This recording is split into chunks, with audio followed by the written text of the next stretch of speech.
it's a good, like, just like hit back for the beginning of the game. Yeah.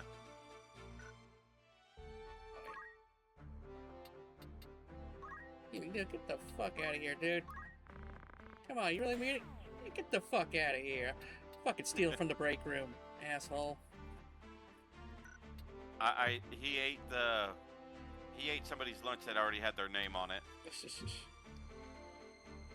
That just grounds for an ass kicking is what that is. Yeah. I think we all got something like that at the fucking, that job. Let's see here. Oh, yeah, so it was Mustado to Machinus, Mustadio. Or Mustafo. Yeah, Mustadio Bonanza. He was the first boss in the Orban Monastery raid. Yeah. He had Argus the Holy Knight. Which, it's gotta say, she kind of like, after Chapter 2, she doesn't have like, any more lines. She does in War of the Lions, and it's actually really adorable, and I think you might like it. Yeah? So, on October 1st, if you have, I think, 50,000 gil, yeah, Mustadio will actually approach Agrias and give her something called the Lip Rouge, which is a female-only accessory. Yeah. And what it does, let me see what exactly it did, but it was actually kind of powerful.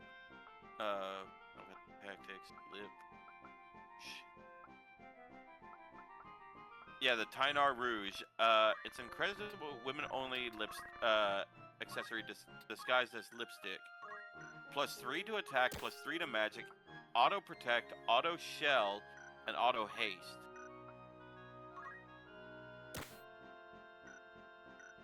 But here's the other thing. You know the other two girls that come along with Agrias, Alicia and Levane? Yeah. You have to have them in your party, and they have to survive to Act 4.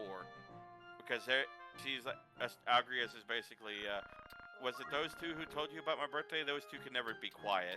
And then she, and I feel bad for Mustadio because, he gives her this really expensive lip rouge, and she basically friend zones him because of it. She's like, I'm glad to have such a wonderful friend, Mustadio. And I'm just like, oof. I'm like, sorry, bro.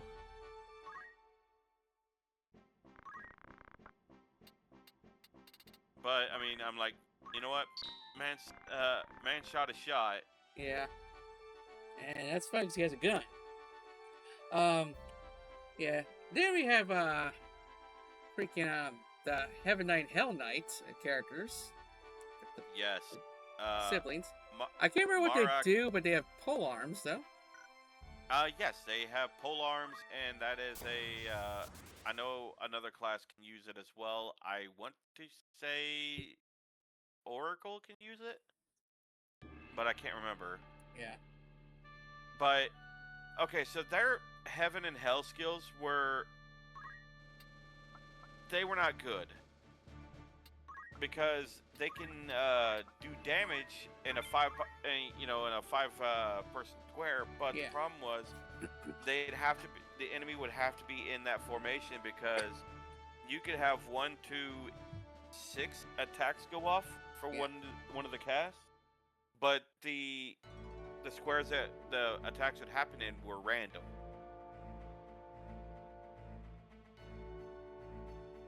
Yeah, so it's kind of sort of for like oh, it's neat spectacle. That's about it's neat. It's neat to get them. Yeah. Yeah, you had the Sword Saint, or the Holy Swordsman, who was over fucking powered. Yep, Thunder God Sid. Yep. And there's a reason why they called him the Thunder God. Yeah. Or combat your ass. You got the Divine Knights, who both the look and the abilities were so cool looking. Not the best character. Her name? Green Cloak. Melandia? I can't remember her name. Yeah. But yeah, she was cool. Look at it right now. Yeah, it was like Melandia or something. I can't remember her name for the life of me. Well, Yeah, here I'll Melodal look at it. Tingail. I think, yeah. Start with L, like Mel, but. Yielding blade abilities.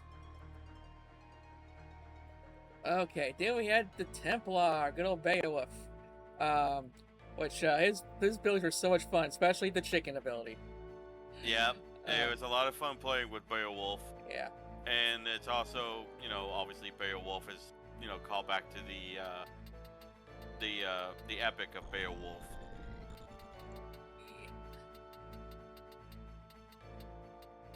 And then you got his lady, the Dragon Seer, Dragonair, Dragonkin. Yep, Raise. Yeah. Which you find her as a holy dragon, and then by doing some stuff with our side quest, you can actually turn her back into a human. Yeah. Which my dad is kind of weird because you're like this girl in this pretty dress, and so you're just like, with all these cool dragon breath abilities. I know, she was like one of my favorites. I'm like, I love you. It's like, oh, she's so dainty, and then she just belched at lightning. What? I'm like, marry me. You're a woman after my own heart. she might be the reason why I became what I am. I know, personally, I do love me some toxic women. Oh, I'm talking about draconic women. Yeah. Let's see. I kind of want to go try to throw a stone at him, but I'm going to learn that chocobo. Yeah, I'd kind of bait that chocobo. So the next special character in this game, Construct 8, or Worker 8 in this version. Probably one of the harder hitting characters you can get in this game. Right? Because he has a few, because one, he's immune to magic, benevolent or benevolent, so remember that one. If you want to heal him, you have to heal him with potions, I believe. But he has very strong physical attacks. Yeah. And if you let him get in range, or if you let him hit you with melee, that's your own damn fault.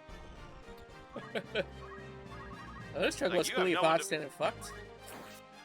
It's one of those things like, you have no one to blame for yourself for the hurt that's coming your way. But like I said, he's hidden behind a kind of an elaborate chain quest, so yeah, remember that. But I think he's completely worth it. Oh, I do too. After Construct Plus, 8, you have. This also have more cutscenes with Mustado. Yes, it's more cutscenes with Mustadio. That's right. Because you actually get some cutscenes with Mustadio's father as well.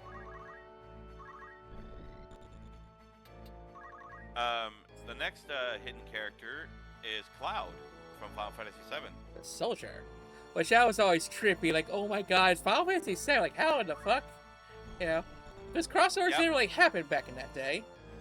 It did not. Like, it was very rare to have a crossover of any kind, and the fact that they brought Cloud from 7 over into Tactics was, that was something else. Yeah. But then it's like, oh shit, we gotta put in work for Cloud. We got... he starts at, like, I think level 1 or something, and then, he starts off at level 1. And you need a certain, gear in order to get all of his abilities. Well, you only needed one thing, and that was the Materia Blade, which is at the top of the volcano map. And you had to have a Dragoon with Find Item on it, as well as ignore height, so that way you can, just get up there, and then find the Material Blade. Then you could actually use this Limit Break ability.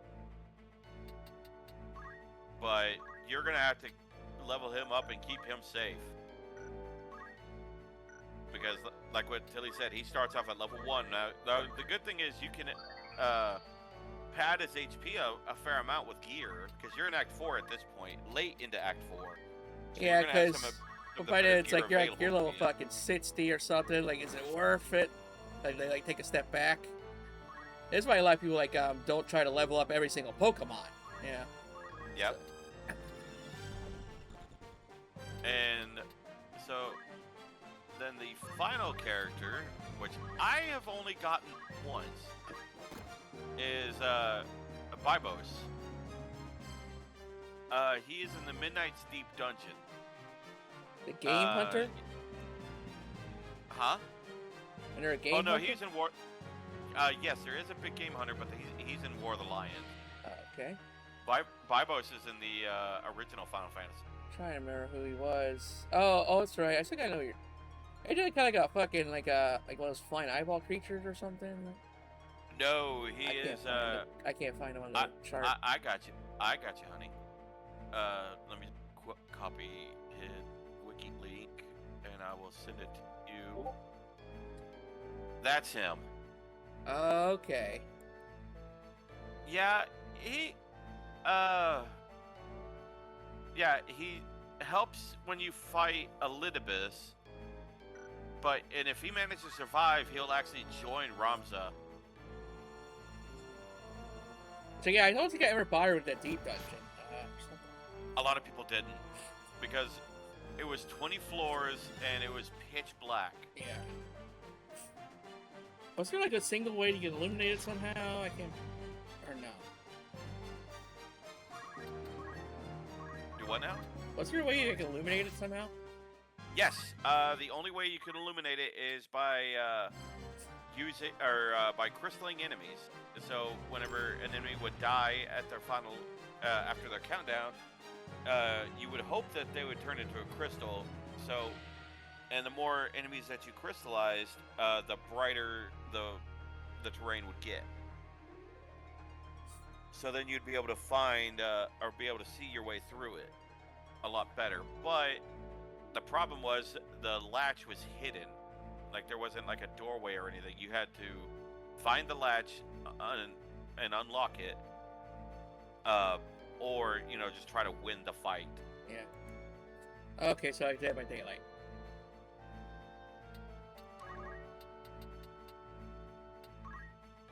But you wanted everybody to have move item find, because there was a lot of really powerful gear hidden in the floors in that level.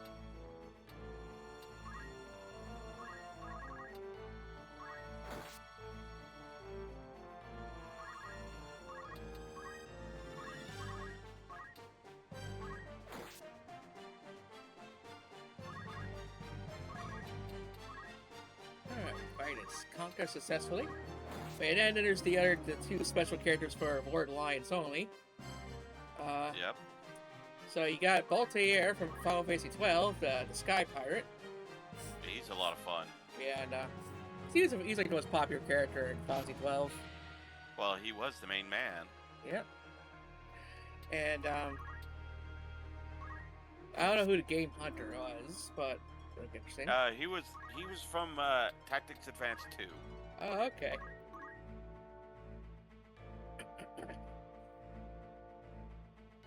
Let's see here. There's the Astrologer. Yep. Oren Durai. Yep. It's fine. We got the Princess class. Yep, Princess Ovelia. She shows up for a handful of missions, and in War of the Lions, you get a couple extra missions with her and Delita to kind of help flesh out their relationship. Oh, cool. So yeah, extra missions, that does sound pretty cool. Like worth checking out. Yeah, I love War of the Lions.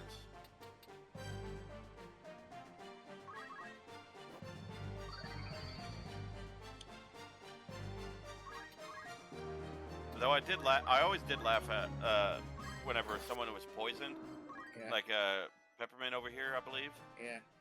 Where her entire avatar takes on a shade of green. Yeah.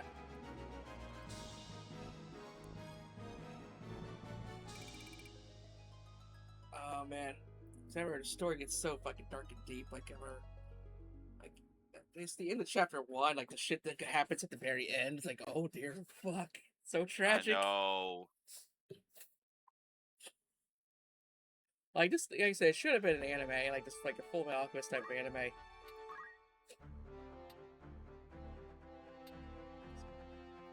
This Carlson could be a bard if I wanted to be.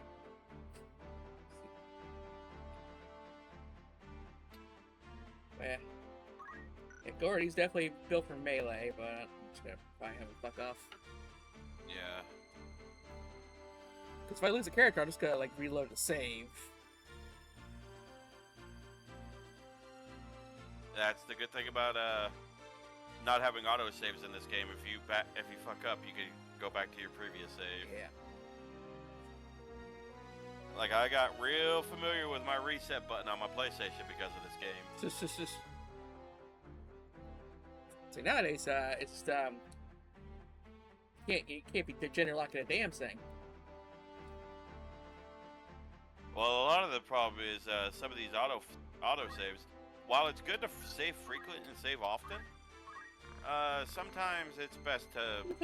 Dude, you just been sitting around collecting a paycheck. Bye. That's just. Get your ass out of here. So am I. We're buddies, right? Yeah, you can't remove guests. So. I won't leave until I repay you. That's my way. Yeah, you got a weird way of paying. Yeah. Prick. Yeah, it's like I don't take dick pics as payment.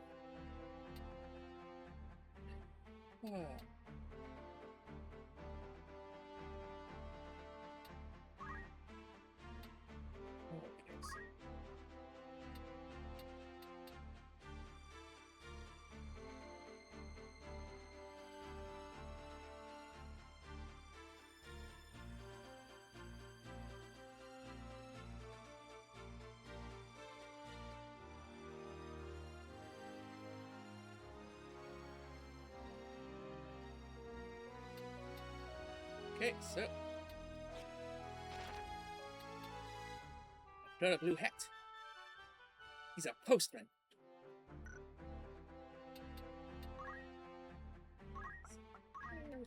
I teach now. Let's see, swing qualities. I guess. If I pick one break, what would you take? Probably weapon break. Weapon or armor? Yeah. Okay. Let's switch you over to Squire. So I get that JP thing done, and then switch you back over to I'm going to get you on the way to becoming a bard.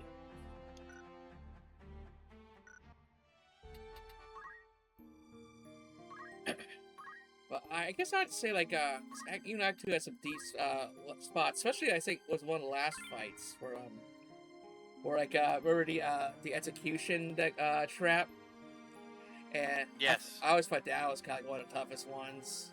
It is definitely a DPS check. Yeah. Because one, Gafgaron's at full strength compared to the previous time at the waterfall. That, and you have two time mages, an archer, and 3 knights on that field. It is a rough fight. It's kind of bad that you just got all this down by memory, like looking down to the units. I've done this. I've played this game so much. Like a lot of the fights in Act 1 and 2 I have memorized. Act 3 and onward is where my memory gets a little bit fuzzy.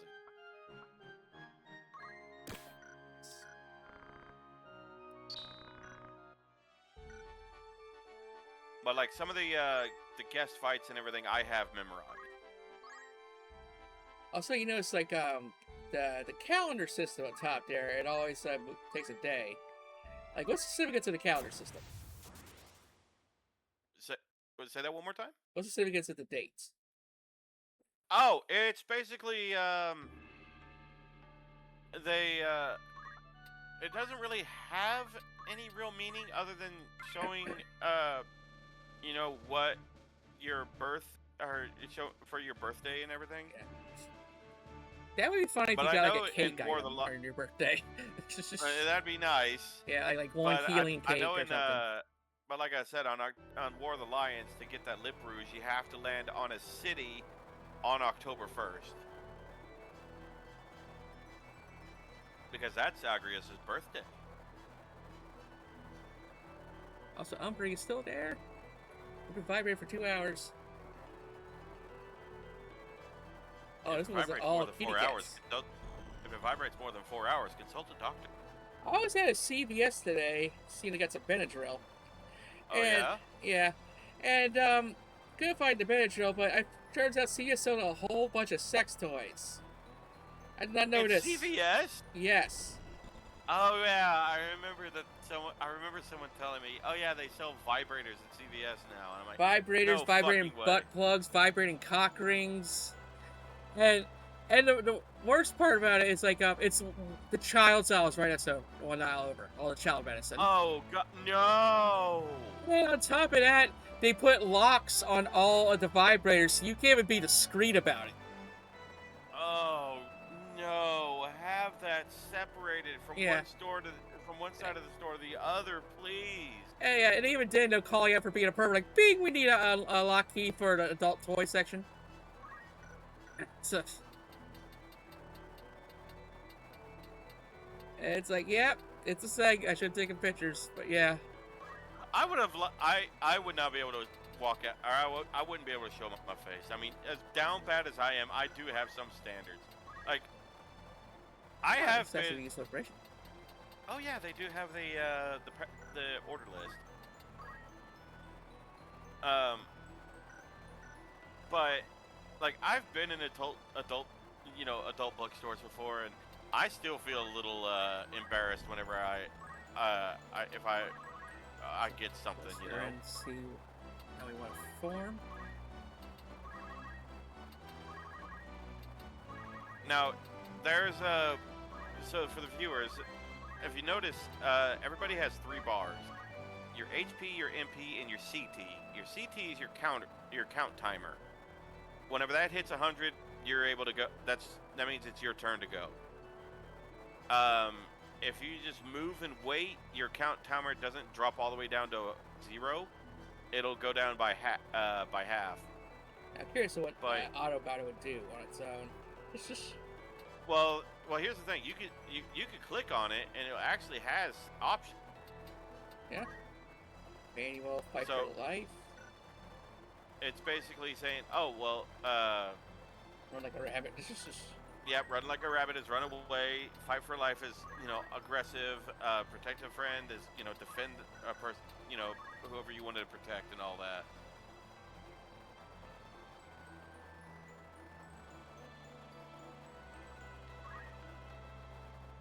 Yeah, start throwing first stone. Oh, that's a whole lot of bullshit.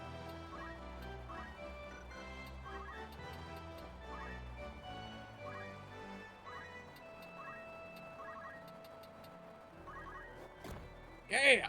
Fuck you! You're rock dodging.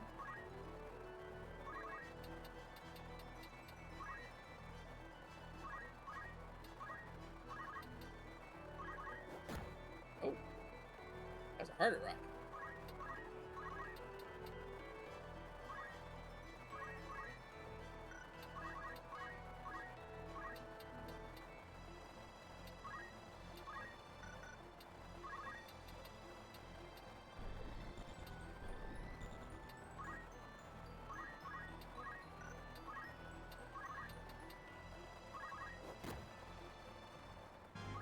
That's right, I level up because of your misery.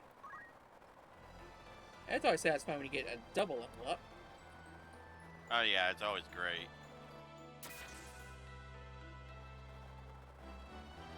Actually, I've heard a little jingle every time you leveled up. You pooped today. It'd be nice. Or let's see. You did something that's like a kind of like an achievement, which pop up at the bottom of your revision. I pooped today.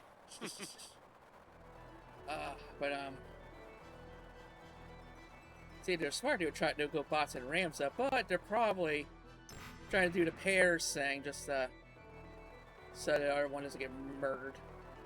Yeah. Okay.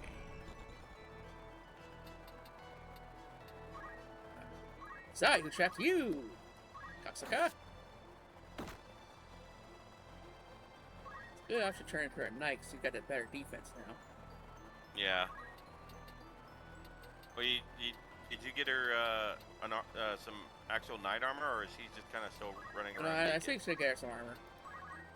Got 1 antidote. But plenty of potions. I was say you could keep him up with the potion. Yeah. Or just throw a rock. Oh man, and then I think Act 3 might be my favorite just because that finale was just so fucking cool. It was a hell of a finale. I won't argue with you on that one. That fight on the also, that fight is, while fun, utter bullshit. Yes, because that's where you gotta be leveled up. Because first it's like an honorable one-on-one, and then shit really gets difficult. And they can do like the petrification stats, I think.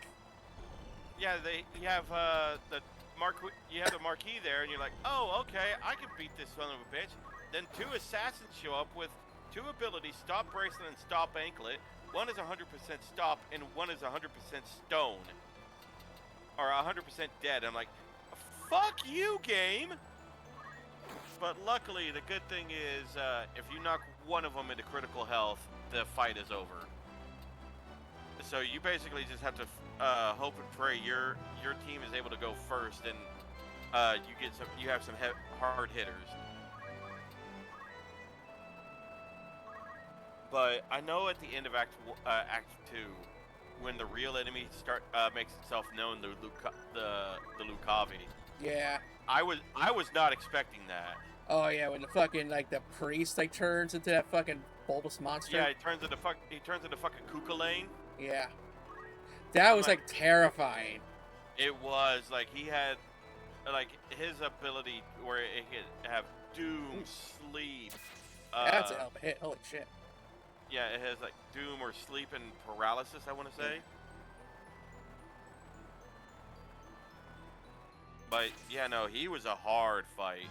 And the bad thing is with the Lucavi, you can't see their hit points. The only way you were doing that is if you had a strategy guide that told you how many hit points they had, and you did the math on the fly. Well, a lot of people are playing Kingdom Hearts today. There's another one pop up playing. Hey, they're playing Kingdom Hearts. Kingdom Hearts is popular.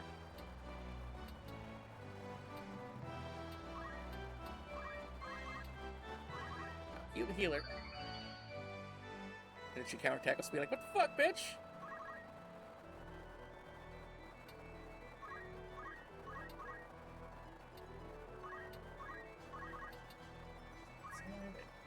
Keep alive, and then let the boys catch up.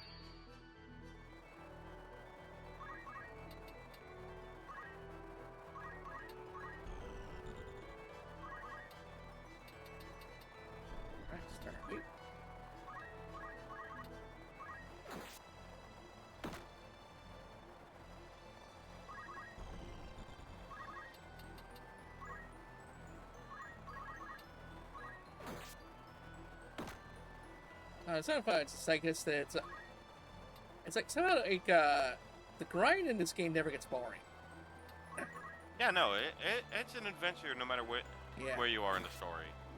Even if you're just trying to grind for levels and everything, something can happen to make the fight interesting. Oh yeah, seeing the tactics and also just kind of the chill rain and the music bits. This spot with the rain and everything, it was one of my favorite zones to get.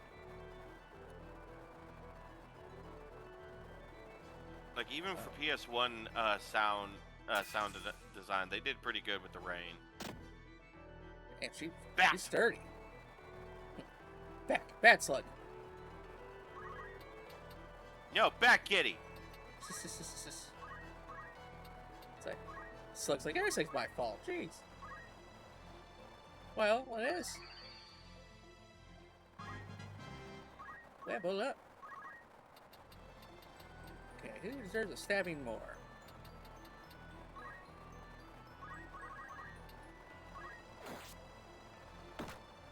What the shit? It's gosh, spiders kind of suck.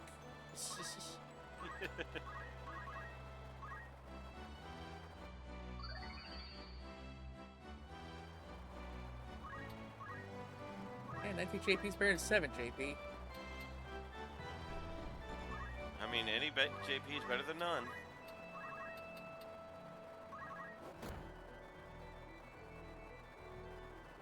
So you're doing like an honor mode run tomorrow? Yes.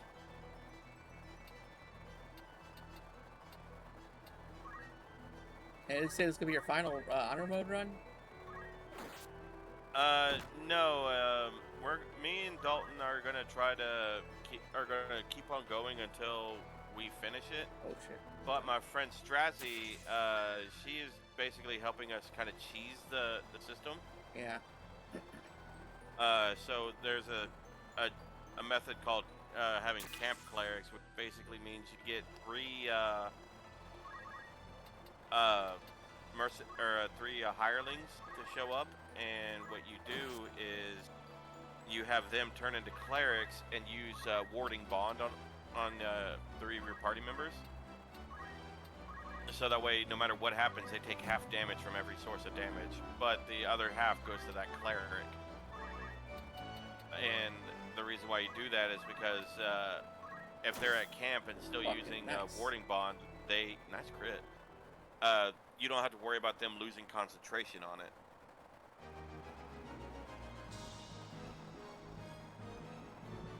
I figured out how to play the system. Good job.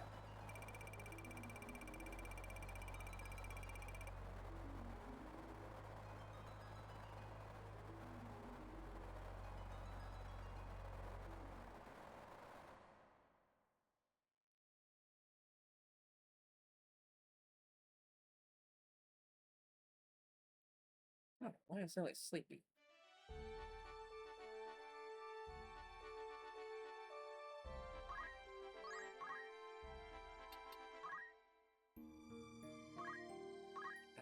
Post battle save. Yep.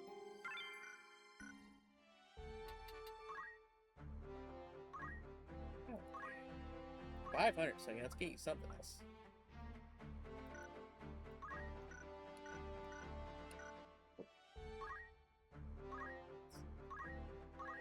There we go. Triangle first, then. Yeah, the button scheme in this game was a little bit strange because yeah, in the US X was confirm and circle was cancel, but in Japan it's the other way around. X is to cancel and circle is to confirm. Mr. Carl. JP.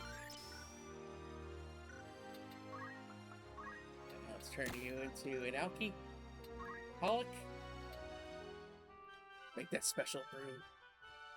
Yes. Oh wait, I don't actually. Let's get into it because I just need a black mage. And you can already do that now. Cool.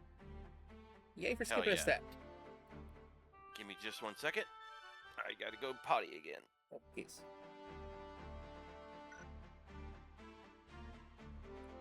Fuck's that?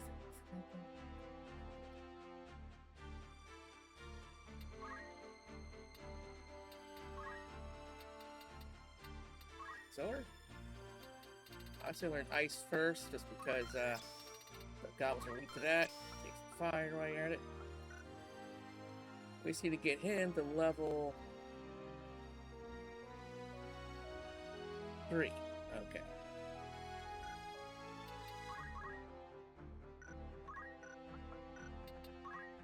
Let's see. You know, potion face down. Okay, so yeah, keep that done.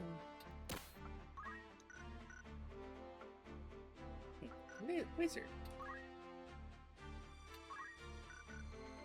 Go buy him a rod.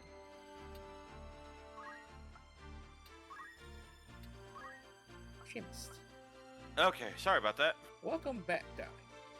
Thank you. The good thing about my gamer subs is it makes me have to go pee a fair amount, but the good thing is I don't have to worry about getting a kidney stone.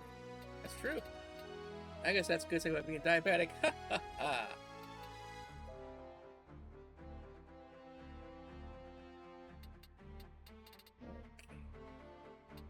Oh yeah, like, leveling a class, even the chemist and the squire, which are the lowest classes, it takes a fair amount of effort to get them mastered. Mm-hmm. But there is something nice about seeing the the star and the mastered Yeah. on the class screen. Yeah. It's like I did it. That lovely armor break. Oh, it is so busted. And even if you hit an enemy that's unarmored, it'll still do physical damage. At least on the modded version that I had. I think that it's still the case on this version and the vanilla War of the Lions. Yes. But I did have actually something kind of funny. So I reached out to the creator of the mod that I play Yeah. on War of the Lions, and I was like, hey, I can't find the Dark Knight class gear that was originally in the multiplayer. Can you tell me where exactly that is?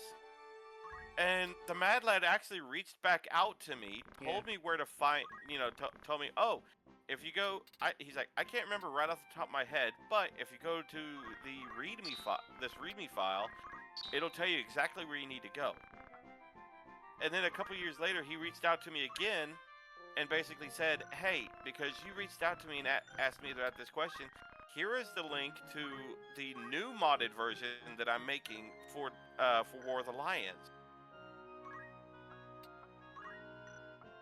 But sadly, my ISP or my firewall flags the website because it's Final Fantasy Tactics. Yeah. And that's where a lot of the mods are for tactics and everything. But sadly, my firewall is like, nope, don't go here. This is a bad site. Even though everybody I've talked to online says no, it's like the site to get mods and hacks for Final Fantasy Tactics. So. And you can't just go around your firewall. I can. It's just. I had so much hell trying to get that mod to work initially. Yeah. So I'm like, fuck it. I like the version I'm playing now, and maybe I'll wait till I can see some of the guys that some of the online or the YouTube players that play Tactics. They do a review on it to see if it's even a mod I'd want to get my hands on, Alright, you ever know those times where it's like it takes you like 50 million years to trigger a random encounter? I've had that happen a lot, dude. Yeah. Hi, Fox Hunter, darling. Good to see you. Everyone here is beautiful. Aww.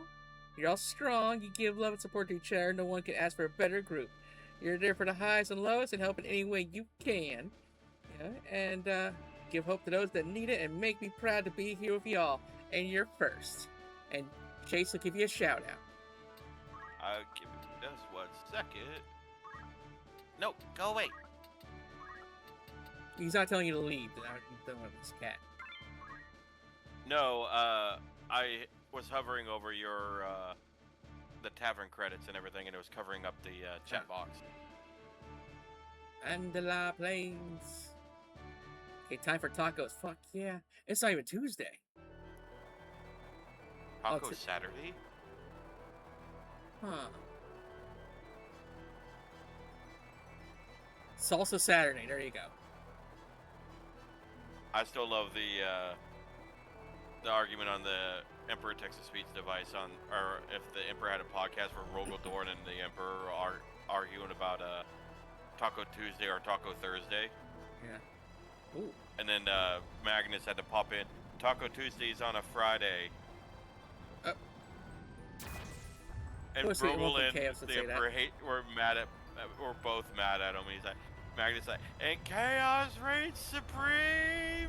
This is horrible. I got a triple Chocobo Supreme here, and they're close and surrounding me. Oh boy. Also, I like the fact that my group looks more diverse now. So, like a nice blue and white aesthetic. But yeah, like Salsa Saturday. There you go. You're welcome.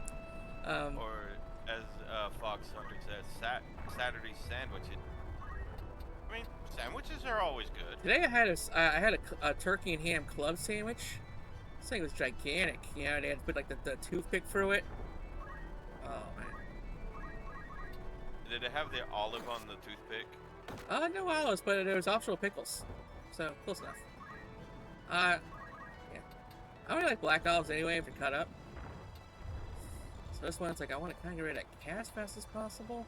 But they're already whittling down my girl here. Yeah, because, oh man, they're just going to crash against us. And plus, free chocolates are going to have each other in a fucking healing lock. Yeah. So right now we just got to use the terrain to our advantage. And so I got our first black mage. Problem, especially with a low-level black mage, so you can only cast like maybe like a few spells. Yeah, your magic is 4 not spells. deep. Yeah. Like, make sure to get ice, because like I said, goblins don't like that. But, yeah, and he can't hit for shit, so he's basically a secondary healer. And the problem is the chocobos and the cat don't really have any any hard elemental weaknesses. I got stuck with potions. At least regular potions are cheap to stock up on. Mm-hmm.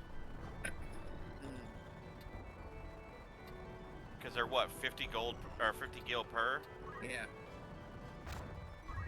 And you make like 1,500 a fight, seems. At least over 1,000.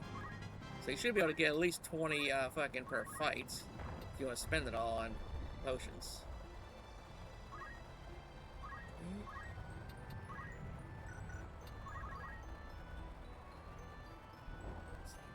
Whittle it down this cat, but then the chocobos are gonna get in my private space, and then the goblins are gonna fucking back them up.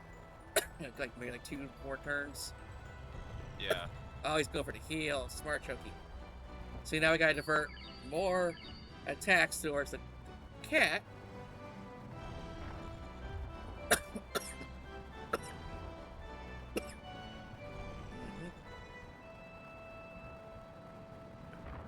Oh, go for the healer. I didn't think that.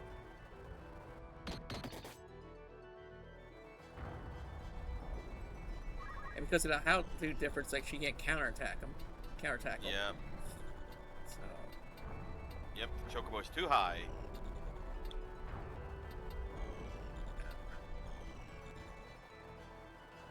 Want us to have her go after one chocobo.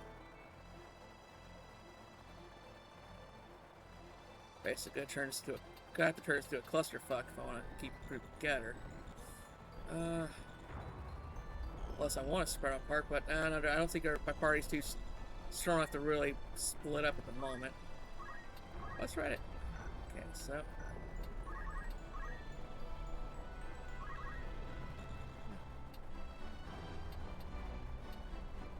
Go for this stab, or. Not really Warfield, that chocobo's counterattack, so let's just go for a rock.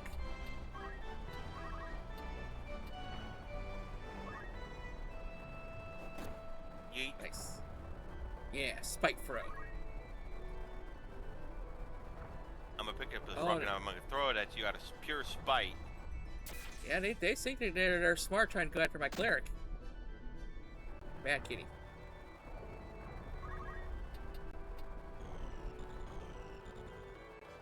So I could go for our chocobo. We'll just try to keep the cleric up because I got a feeling that our chocobo would just try to get it from the other side. So let's block off that avenue. So this is a Final Fantasy Tactics battle. Yeah. Yeah. It's like, okay. This is one where you have to. This is one of those fights you have to think. Yeah, what's cool is too is you push right on your the angle pad, it'll show you when it's gonna go off. Yep. So you'll know if you're gonna fucking move or not.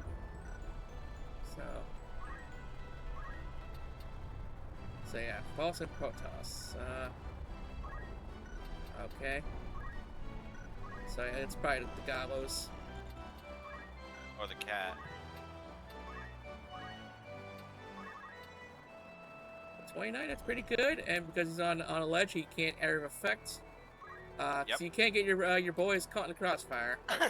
You can, and it's one of the dangerous things about AoE, but at the same time, casting is also dangerous as well, because you're opening yourself up to more damage incoming. Spots Kitty in. Oh, I can't? Ah, that sucks. Alright, let's go ahead and just, try to guard the Chocobo, and if they try to go for the Black Mage, then they're just going to end up getting themselves trapped. Yeah, I was about to say I would go after the chocobo up on the ledge, but he's too high. Yeah, that's fine.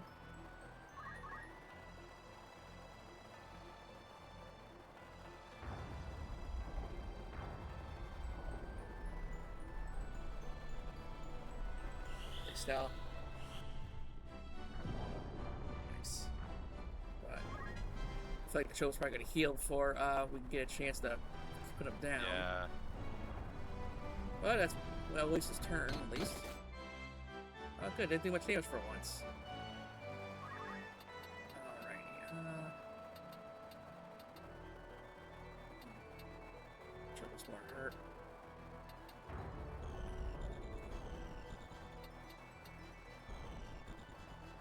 So I know he's not gonna put down. I'd probably go after the chocobo. Yeah.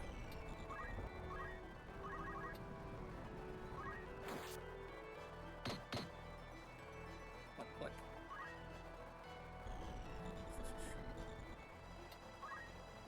What's gonna be Choky? Okay. You're gonna run and heal. And the bad thing is, them damn chocobos could do choco cure indefinitely because it doesn't cost them any mana. Like us poor white mages. So that was an example of Zodiac compatibility. Yeah. Because he healed that chocobo healed himself for 24, but he healed the cat for only 18. Yeah.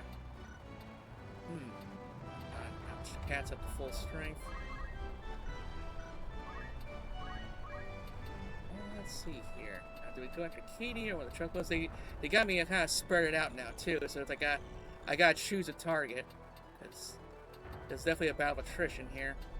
Like they moved too far away for us to really focus on one, and they healed like the closest one to us, unfortunately.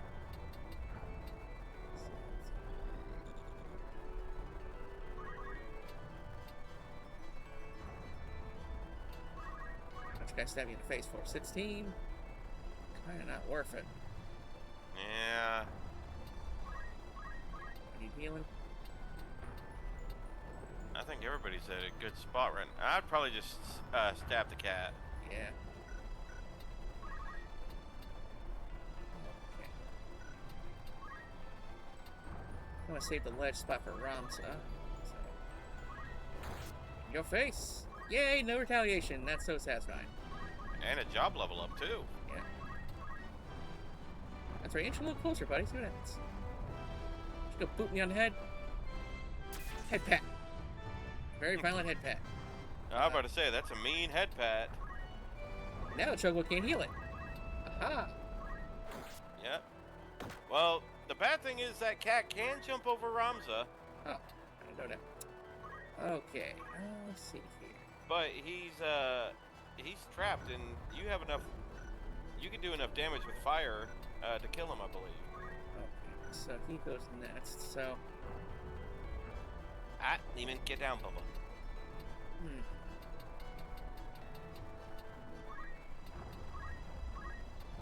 Okay, so.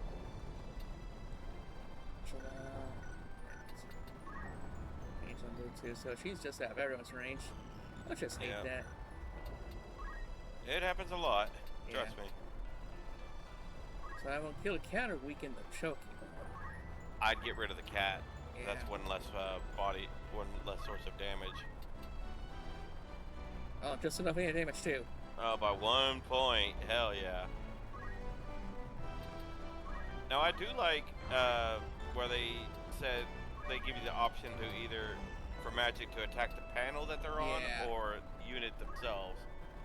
Yeah, cause that's very important when it comes to air effect spells. Oh yeah. Oh no.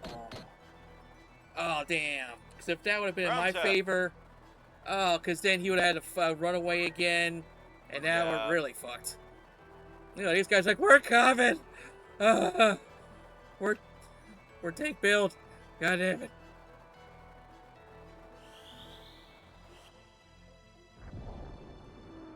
Woo! One down. Time to go. Catch you had to rev herself up for that. Like, peck. And I boot the snoot back. Yeah, it's at least keep Ransom from getting back scratched. Full health. XP!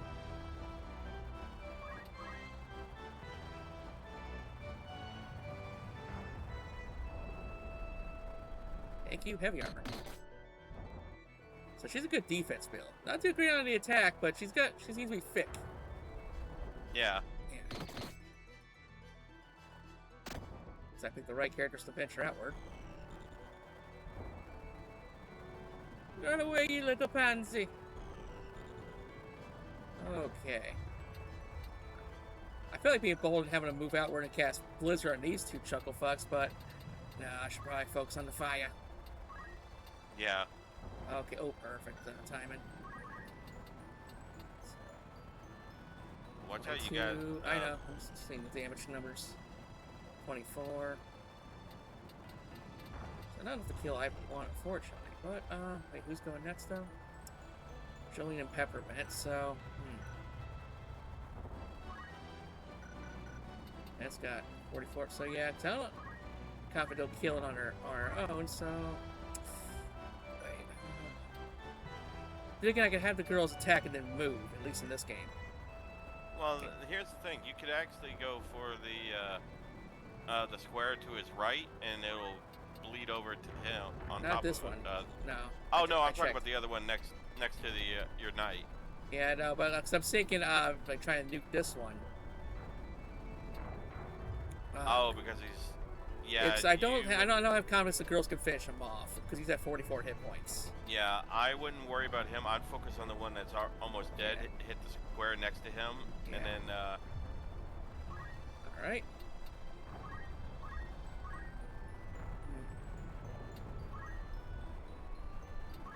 Just keep this one busy. Say, hey, just look at me. Don't heal your friend.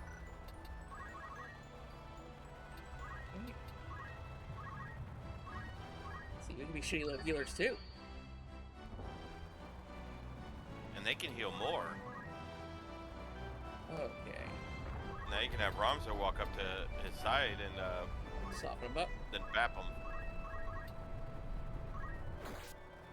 Alright, KFC's on the menu, folks. Fuck yeah. I do love chimkin. Woo! Alright. I do love the other little bit for the chocobos, like whenever you knock one of them out, it has a feather kind of hover down. Yeah. God, it's been like 5 turns, you're finally showing up. Goblins aren't the fastest ones, but they are persistent. Yeah. It's like, it'll take us 10 turns to get there, but when we get there, they're gonna get you. Oh Lord, we are coming. Come on, Chucky, I know you want to hit me in the back. Okay.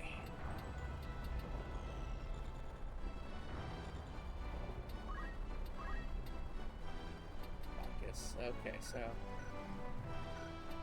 What? Got hit with ice spell? Yep.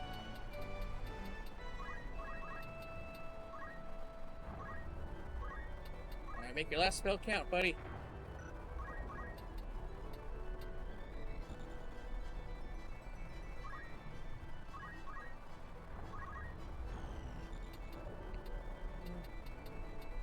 Yeah. Leave that one alone and get focus on these 3 enemies. I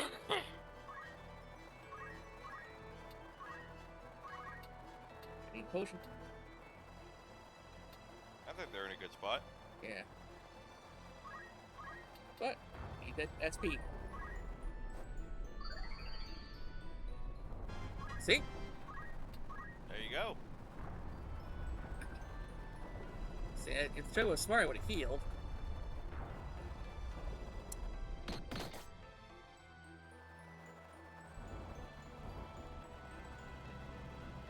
You come for the elk, you get the ears.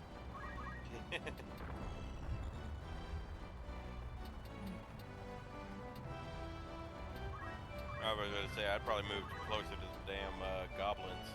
Yeah. Yeah, I'm just gonna have her distract the one chocobo. Keep it away from the fight, but soften him up. Whoop. See, but don't kill you makes you stronger, apparently.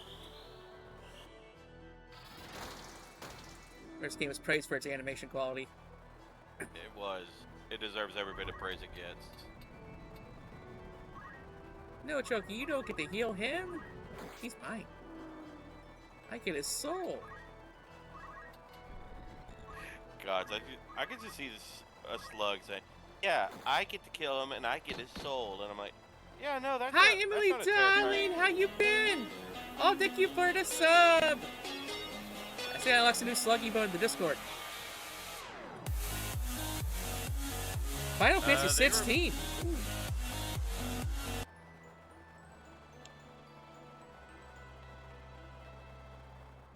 Oh shit! I found some lost Tilly art. You want to check it out? Yeah. What do you got? This is a kind of a gunslinger model that never got made.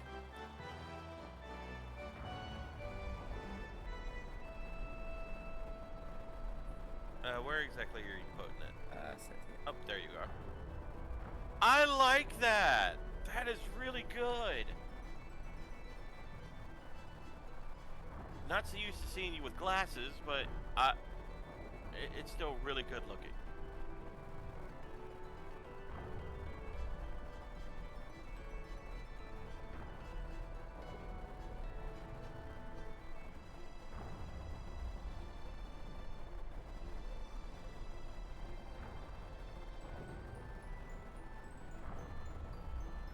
Welcome and good. Glad to hear you've been good, darling. What's new? And Chuck was like, oh shit, oh shit, oh Leave fuck, that oh shit, oh shit. Oh shit, oh shit. Yeah. Like whenever they're down to like, you know, like just one of them. It's like, oh fuck, oh shit, oh fuck, oh shit. Kill him with a fucking rod. That's just such an ultimate insult. It really is.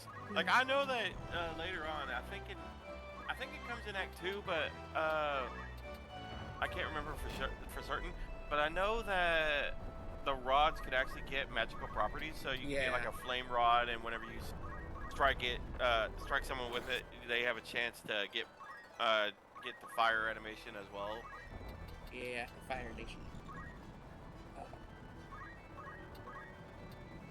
Oh yeah, that's right, I have accumulate, but I never had a chance to use it. Oh. Damn right. But now I have a chance to use it. It's stronger.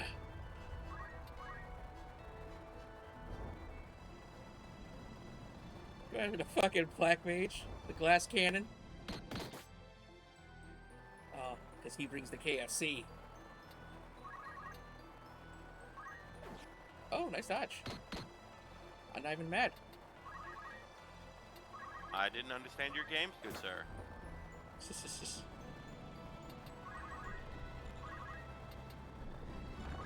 It's over, Chucky Ball. I have the high ground. I'll be up to oh, damn, that's impressive. I heard it's a long one. Yeah. These HD graphics failing bring out the sadness in his face. It's like, oh, I gotta put it. You can do it, Lady Tilly. We won, darlings, and that was a fight. That was a hell of a fight. GG, darlings. High five. High five. High five. High five. Or if you're in the pounding, pound it. Pound it. Yes. Or if you're a fan of the Water Boy, slap hands. Shush. Only us older kids are gonna know that one. It's the one here that think pounding. It's kind of like, you know, more cleanlier than high fiving or shaking hands. But that's actually what Howie Mandel, because he's a severe germaphobe. Yeah. A lot of times he'll, just give you a fist bump instead of shaking hands. Yeah. And I mean, I get it. I can respect that. And of course, as you know, a lot of the feminist friends are like, fist bumps promotes frat boy culture. Oh hell, fist bumps are just another way to say hi or good job. Yeah. It's like, well, what do you say about ass slaps? I mean, there's nothing wrong with slapping a good ass. Right? It's like a one-handed high five. It's just the other hand is an ass. Yeah. It's like, I'm giving your ass a round of applause with my hand in your ass. It's like, wobble, wobble, wobble, wobble. Oh, hell. Ugh.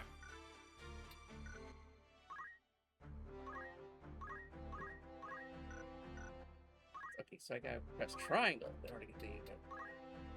It's so dumb. Like, why would I look at a stats cheat? You're right. Alright. And now move. I'm gonna say that move 1 is big. Yeah. Oh hey, you got a break ability. Oh, ish. Our weapon guard's kind of good too sometimes, but Weapon guard can be good. I do know. No, I will say one thing I do know is every class, it does have a little bit of spillover. yeah. So you're gonna level some jobs more than others. Like your black mage is gonna obviously get more black mage job points, but it'll also spill over into some of the other jobs as well. Okay, so now become the time mage. Oh God, here it goes. Beautiful haste. Don't fucking move. What's the difference between move and stop? Oh, I see. I think one's like no actions whatsoever. Yeah. Yeah, stop is a complete stop, and don't move is basically immobilize. That's cute. And that's MP switch. Oh, Yeah, okay, that's pretty cool. Yeah, the critical quick. As soon as you get in critical condition, you're instantly up. Probably ended failure. Okay. How does that work? Yeah. So here's the thing: if you do teleport, whenever you go to move, the entire board will light up. Like every board on that is not an occupied space will light up. Yeah. But as the ability says, if you try to teleport too far, you're not going anywhere.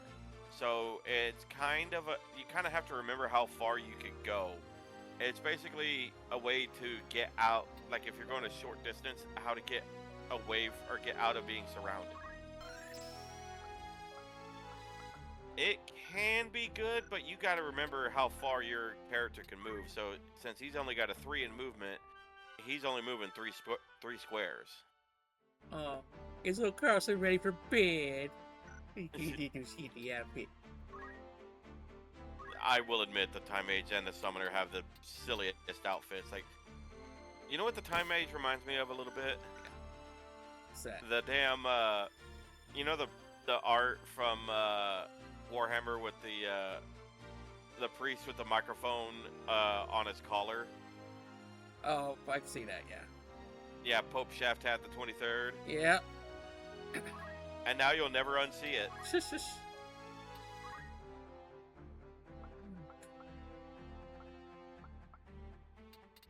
I think you got the essentials with her. Yeah. Trying to master her chemistry, but Yeah. I guess I'll just wait till I get like 1,000 points. I didn't go on a splurge. That's one of the ways to do it that I've noticed. Yeah. Once you get the essentials down, then just kind of save up your ability, your job points to get the everything else that you're missing. Oh, Johnny, how you doing, my dear?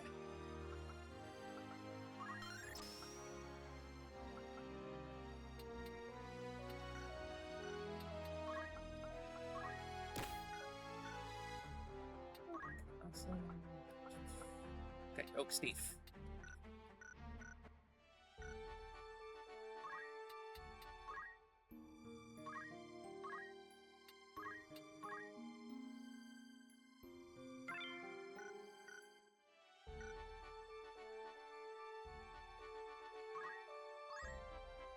Swiggity! Good for a little variety in our grind. But yeah, so tomorrow night we're gonna be playing some it's called 1954 Alcatraz. It's a I think I've heard of it, but I can't remember if I have or not. yeah, it's fairly old by now, but yeah, it's so it's about like get to play as got a mixed race couple there. You have a black man and a white woman, which is kind of rare back in the 1950s. Yeah, it actually came with some Very stigma. rare back then. I forget, I don't know what the guy's charges, but he's stuck in Alcatraz Island, during its heyday. And you're his wife, who's also trying. So you're silent. You can switch back between the characters.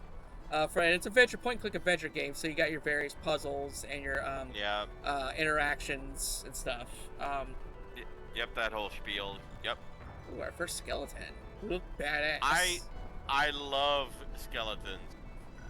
Like, honestly, they are some of the most shit monsters in the game because they're not very strong, but Yeah. damn it, I love their look. Oh, yeah.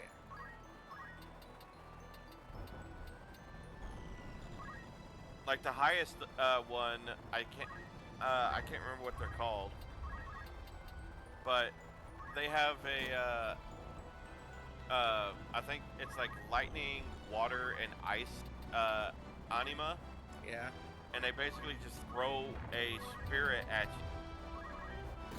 you. I'm already pushing them around. I'm about to say, y'all are just bullying them. Yeah. But what I did, and a lot of the WoW players are gonna know this, but I got one of them that was the max level, which would throw the ice spirit around. Yeah. And since he's undead and threw ice around, I just said fuck it, and I just named him Kelduzad. Eh. I was like, fuck it, he matches Kelduzad's energy. Oh, hell yeah. So let's go ahead and just start the. Oh, you Okay, at hate- least 2 out of 4. I'll take it. Yeah. Okay, so here's one of the things about the AoE with haste and everything. Yeah. If in some of the magic, you have to be on the exact same height, the Yeah, it'd be right, exact brother. same elevation for The the Bigglesworth. Oh, Emily, thank you for the head pats.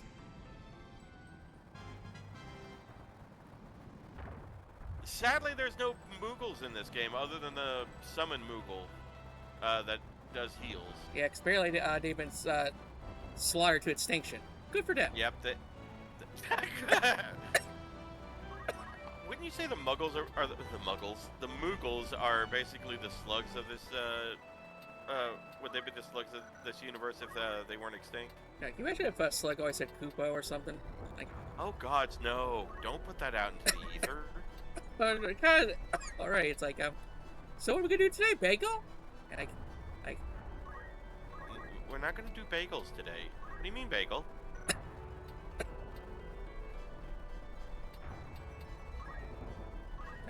it's I'll be ready today, Bagel. Oh god, no! Do not put that out into the ether. Thundersong. Man, that's such a cool animation. It is such a cool, and I love the sound effects that go along with it. Blood sugar going down. I'm about to say, are you okay, hon? I need a little refreshment break here soon. Yeah, if you need to go get yourself something, some Ooh, munchies and that's some a sip, go for it. Ooh, Juicy that was a crit. big, Oh, that's a big that, boy that crit. was, yeah, that was a sexy crit. That's what we're already taking your ass down. Hit. Let's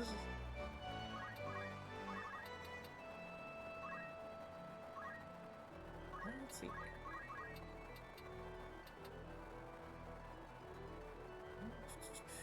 Now, here's a cool thing about the undead, or the Yeah. skeletons in this. They have a chance whenever their countdown timer hits 0 to just reanimate at half Yeah. health.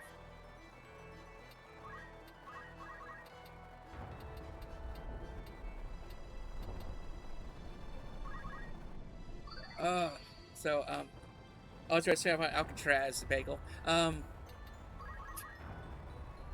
yeah, it's point click game. So yeah, Joe's he's arrested in Alcatraz trying to escape, and his wife who's trying to help him break out, and she's got to deal with like the mafia as well. So Oh, yes. hell. so I say it's a pretty interesting story. Good art too. Well, hell yeah. It's made by Daedric Entertainment, which was like one of the best point and click companies out there until they made the biggest fuck up you can actually ever do. Which one was that? They made Golem. Wait, that piece of shit Golem Yep. game that came out a couple of years ago? Yep. Ugh! Yeah, it was like it was like 2023, I think. But that one game tanked their entire company. Yeah, it's As like it fucking should. yeah, it's like because they had made like at least 10 fucking point and click adventure games by then. They wanted to try something different. Apparently, they weren't ready. Yeah, no, because Yeah. like half the game didn't have any sound to it. The animation was all. Oh, I found junk. something, yay. It was all jank. But I was hating, so it went too fast for me to tell what it was. It's just. I know, I saw that. I just heard the Hey, trying to sing. Okay, discovery. moving on, Bagel. It's just. Like, I will still never forgive IGN because they rated, it was either them or PC Gamer, I can't remember which, but they rated that higher than Space Marine 2. Holy shit. Oh wow, haste doesn't last long. No, haste is a very short buff. Oh. I think it's maybe a 3 turn at max. Nice. Yeah, max. That was like 2 turns maybe. But it was neat while it But lasted. yeah, no, it's not a long buff, but it's a very powerful one though if it hits, because I don't know if you saw with your Squire, but it can miss. Yeah. No, it was not Windrose. They did that to Chibi. They did that for Pokemon Sapphire. Oh hi, Genie Gross. Did IGN also make a review of Had Too Much Water, the pirate game? But yeah, no, they said that to. I didn't hear Pokemon Gen 4 was very Sapphire. watery. Yeah, it's like that's part of the game because they have Kyogre and Groudon as the legendary ones, and Kyogre is basically the big water type Pokemon who just wanted to flood the earth. But yeah, no, I cannot trust IGN. Like, I will say this, and I get hate for it, but I kind of quit caring what a lot of people think. A lot of the video game journalists these days, they don't know what the hell they're doing because they wanted to be actual news journalists, but they couldn't make it, so they pivoted to video game journalism. I think it would be easier, and it's not, because gamers are really, really cynical. Yeah. And it's, huh? If I say like in a SJW line is always trust journalists. Well, I still so think it's biased. funny because one of the things one of the big game journos, the one that got ridiculed and rightly deserved, because he could not finish the tutorial level for Cuphead, and he got mad at it, and he gave it a bad score because he couldn't finish the tutorial, which all it was he had to jump up and do a mid-air dash, and he could not do that. There were actually a couple games where I couldn't beat the tutorial, but it was a little more understandable. Like fucking You're not Armored talking Core about Drive, 5. are you? No, I'm talking about Armored Core. I couldn't even beat the first mission. Well, here's the thing with Armored Core. That one, that's basically Dark Souls, but in mecha form. This game, all he had to do was push A to jump and B twice to dash. Yeah. That's all he had to do, and he couldn't do it.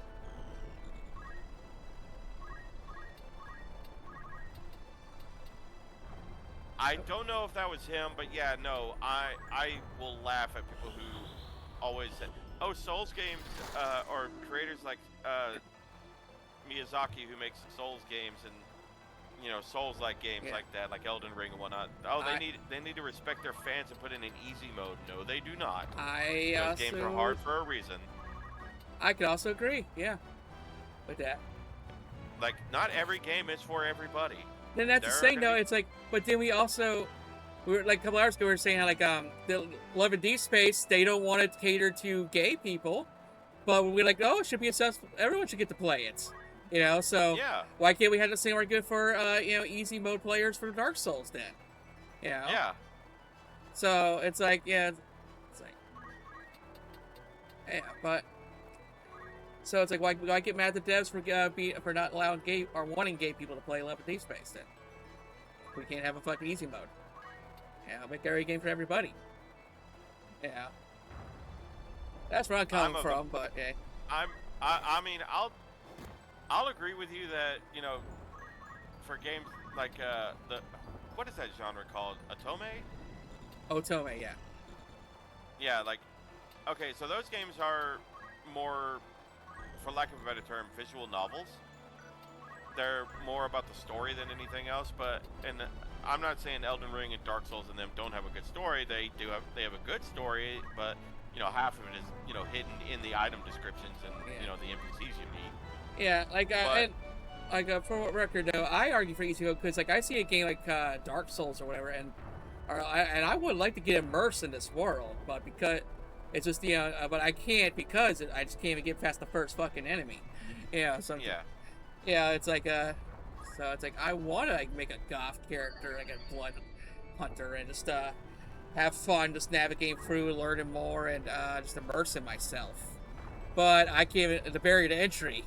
Uh, I mean, I will just say like not every game is going to be made for everybody, and Yeah. that's a given. Yeah. Oh, I think that was the first time you actually used that. Second time actually. Oh, I must have missed the first time then. Yeah. But there's a turn punch. I'm still amazed how much damage that. I'm still amazed how much damage that son of a bitch does. Yeah, clunk. But I'm just like, you know what?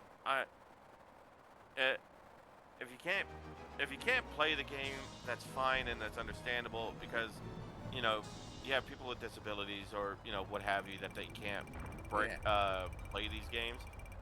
That's fine. Hey, you broke 2,000 gil with the bonus monies. Pound it. Pound it. Extra dollary dues. Yeah. Tilly gonna go shopping. But some of these games are made to be intentionally hard, on purpose. Yeah. And that's part of their charm. Yeah. It's kind of like, well, Tilly, you remember when we were kids, like the old Battletoad game, and all those games on the cartridges back in the day, how they were intentionally hard. Yeah. It was because they wanted to.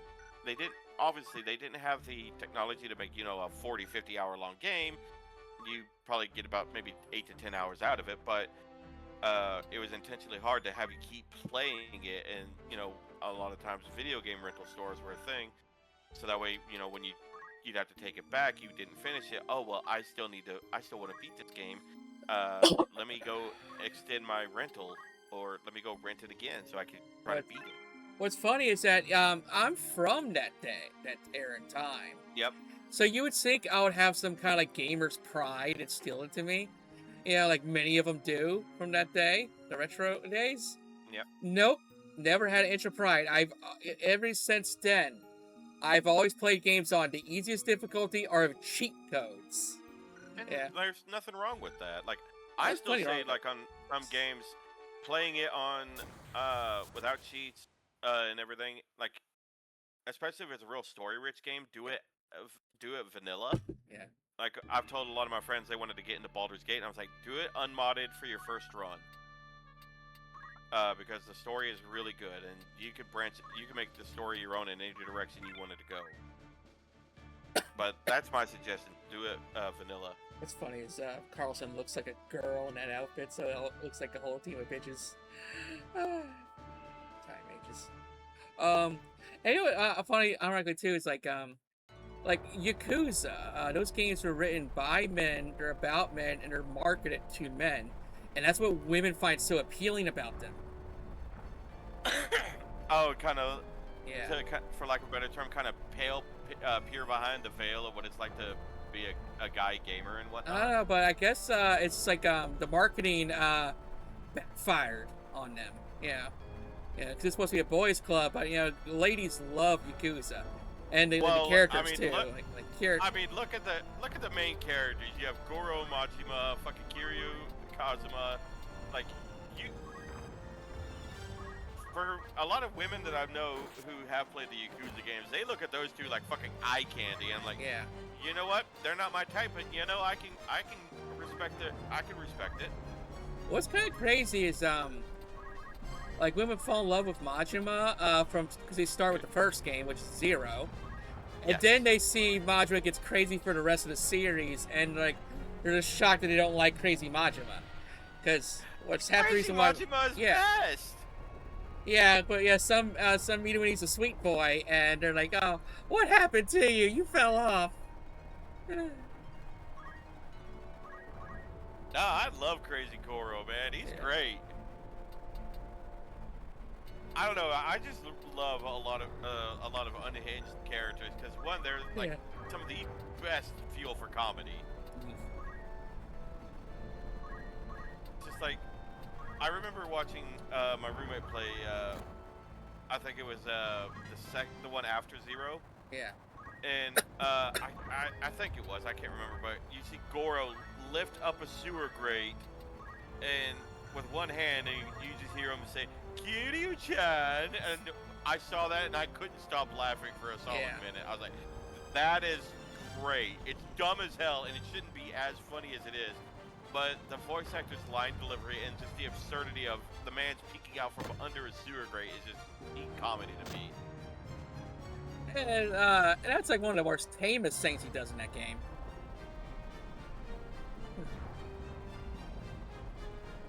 Yeah, he batshit insane, my boy. Yeah. But I still love him. It's But funny. Go ahead. It's funny. Like there's sometimes where you just kind of catch him just in the wall, where he's just kind of just chilling by like a barrel fire, just smoking a cigarette, just being normal. He's like, I'm workshopping ideas. Yeah, he's like, I'll come back. I'll find you later. Yeah. I'm thinking of something right now. Oh man. But yeah, no, the Yakuza games are just, it's pure silliness is all it is for the most part. Step out of the screen, thank you.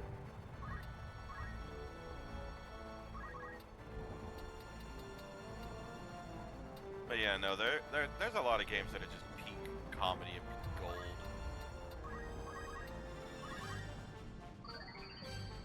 Like, yeah, cause I only played like the first 3.5 games. That part in Like a Dragon, I won't elaborate because spoilers, but you see that and you're like, oh god, oh fuck. Yeah. I've never played any of the Yakuza games. I've wanted to, but I just never got around to doing it, mainly because I got too many other games on my plate, and now with me streaming and doing recordings and collab streams with Tilly, I just don't have the time. Sorry. It's not your fault, honey. Yeah. This is, for lack of a better term, this is self-inflicted, and I'm okay with it. Yeah. And like I said, my mind's so ADHD. It's like I said, when I try to focus on my favorite series, I want variety. And when I want to do some variety, I want my favorites. So. Yep. Yeah. What is this thing you call balance? Never heard of it. Yeah. Sounds boring. Like sanity. Like, I might just... But no, like I like doing these with you. They're a lot of fun. Yeah. We get to make jokes at a lot of different things, have a good laugh. You missed. Sometimes, and there are times we don't agree on something, and that's fine. I know we're never going to agree on all of the things all of the time, but I'm like, you know what? Having some differences is good, because I do love a good debate. I don't like I don't mind hollering and screaming, but a good debate, I can't get that anymore, which sucks because I love debating. Yeah. I like having my views challenged, and I love to throw the challenge right back at me. Yeah, it's really hard to not trigger sensitivity these days. Like, everybody is so sensitive, and I'm like, my dude, calm down. It's not that serious. I'm just wanting to have a discussion. Yeah. All I asked was, girl, you want some fuck? It's so hard to understand.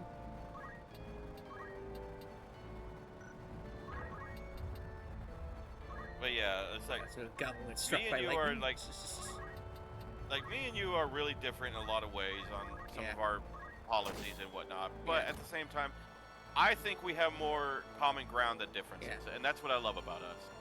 Oh yeah, and it's the honest people, Yeah. Yeah. Like, I'm going to tell you how I feel, and if I hurt your feelings, so be it. Okay, so that was one thing I loved about the original. They and I took it out of War of the Lions, and I was so mad. Where they have sometimes you get the speech patterns with spells or the unique abilities, and I'm like, that was so cool, and it was so awesome. But they took that out for War of the Lions, and they also you had to patch it to get it to work on the Vita. but the sound for the spells and the summons were delayed.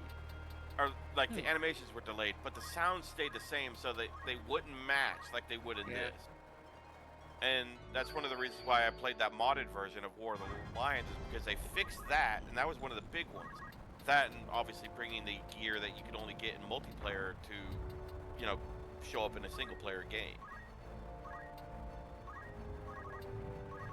But yeah, like they took. As much as I love War of the Lions, they kind of Square Enix dropped the ball on it on a couple things. Yeah. Like, don't get me wrong, Final Fantasy Tactics, and you know, I love War of the Lions more, but Tactics is, you know, it's still my baby. You know. Yeah. And I will admit when the game has shortcomings, like I said earlier, this game has a real bad English problem, but hit somebody, my bad. yeah, you're gonna hit one of your allies no matter what you do on that. Slightly worth it considering that much damage. Yeah, you're gonna body them. Luckily, I can get Rams up there to just drop heal for her. I was gonna say, you probably should have healed Ramza. He's getting pretty close to death's door himself. But that guy's got like 10 hit points left. He'll be fine. But yeah, there was the damage difference between with an elemental Slow weakness ass. and without. Say, my bitches stand up for their king. Ha! Witch power. Very talents. Feelings become before facts.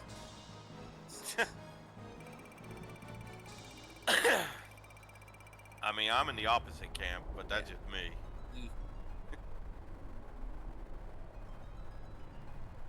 But no, I love this game. There's a reason. I think there's a damn good reason why it's my number one favorite. And yes, I am biased, and yes, I will fight about this game. Oh, we throwing down? I'll fucking throw down. You know I will.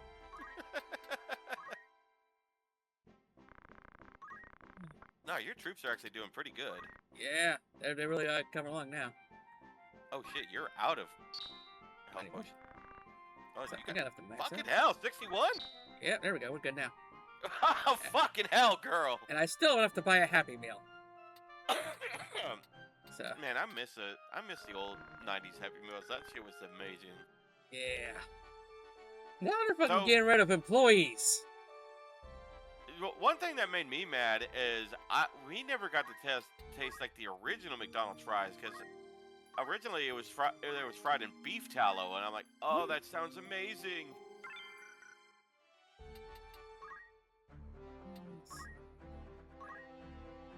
All right, we got some. Oh, you got Summoner now. Yep. So I gotta get a level 5 Summoner, level 5 Overkill to get my Bard. Oh, you're making Carlson a bard? Yep. I'd probably start progressing through the story a little bit, because you're almost at level 6. Yeah. Also, one thing that always made me laugh is for summoners, the horn apparently is supposed to help them communicate with the Eidolons or Guardian Forces or whatever you want to call them. That always made me laugh. Yep, you're only gonna get Moogle right out the gate. Of course, Bahamut's expensive. But yeah, not the last one. Yeah. Cyclops. Like, what the fuck are these? Just be restored. Okay, so now here's one thing I liked about this class. Ooh, that sounds juicy. It's very good with the summoner and the black mage, trust me. But one thing I learned is in Act 4 at the Midnight Deep Dungeon, Yeah. at the very bottom of it. Okay, so you know about the story about the Zodiac Stones and how they're, tied to the Zodiac signs in real life, correct? Oh, I know it has something to do with the Zodiac signs, but I don't really know the details. Like, why are they fucking a demonic race? That's a whole story, and that's never really... That's made privy in the Germanic scriptures. But one of the cool things is we all know that there's 12 zodiac signs, correct? Yeah. There is an alleged 13th one, the serpent, which is supposed to, prophesize the end of time, which, is supposed to be 2012 and whatnot. But we all know how that one went. But I knew a fellow Satanist who was really upset the rapture didn't happen. But Elidibus, he is at the bottom of the Midnight Deep dungeon, and he summons the Lucavi for the serpent for the 13th zodiac sign. Now he summons Zodiarch, and the only way you can get him is if you get hit with Zodiac as a summoner and survive the attack. And if that happens, then that summoner learns the Zodiarch summon himself. And it is, from what It says in the Deep Dungeon? The strongest. Yes, it's the Midnight Deep in Act 4. You said it was the least strongest? No, it is the strongest. Oh. If memory serves, it's a non-elemental attack, just like Bahamut is.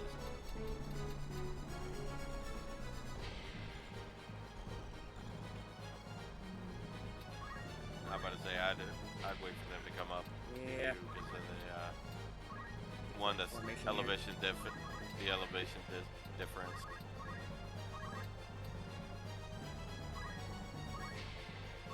But yeah,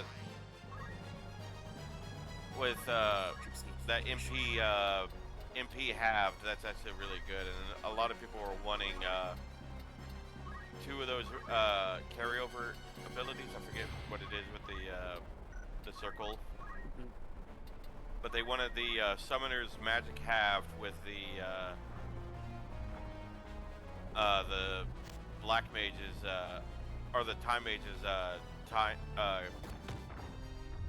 cast time cut in half. And I'm like, no, motherfucker, that would be way too broken. Yeah. Like, I'm all for cheese, but that's damn near cheating is what that is.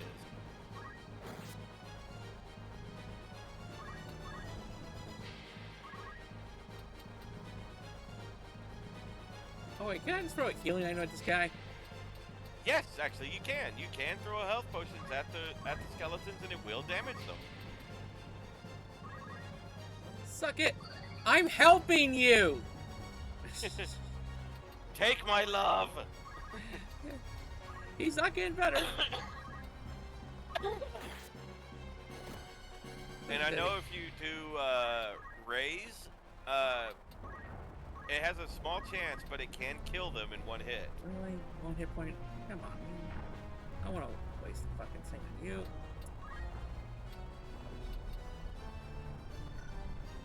I fucking reach this shit. I'll take it. I would just baffle. Yeah, but he'd be still down to one hit point. Yeah, fair enough. So, as well as throwing healing potions at the damn skeletons, since they're undead, they also have another classic undead weakness, to fire. Oh, that's good to know. I think that'd be zombies. Huh? I think that'd just be zombies. Well, like I said, it's a classic undead weakness. Undead are weak against fire. Yeah. On your knees.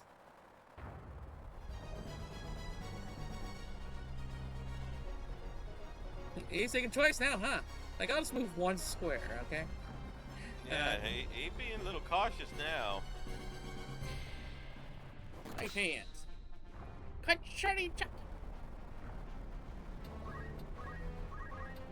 Yeah, Accept my love. The animation is a punch, but in my mind, it's basically a judo chop is what that is. Like that 1-inch punch shit. Oh, he wants to go out fancy. Okay. Oh, okay. Okay, go this girl, motherfucker. 27 hits or damage on Ramza, son of a bitch. Yeah, see his back turned. Yep, he underestimated him. I want to execute. I'd say the healer's got him. So. Yeah, but I'd say Your girls got him. Put it down.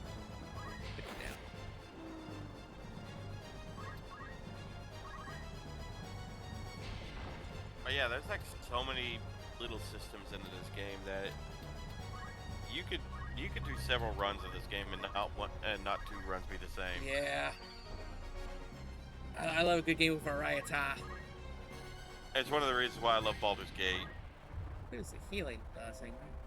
Yep. Yes, Moogle is a heal. And he's actually got a pretty decent little range. Yeah.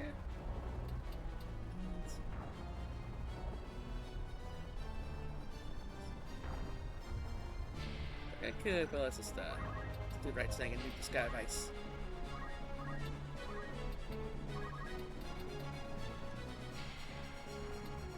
Oh no, I'm off the time. Nope, he'll move. Yep. He won't though. Smoke him. Now I do know that some monsters will actually not be able to go into water, and if memory serves, the goblins might be one of them. Yep, I did that.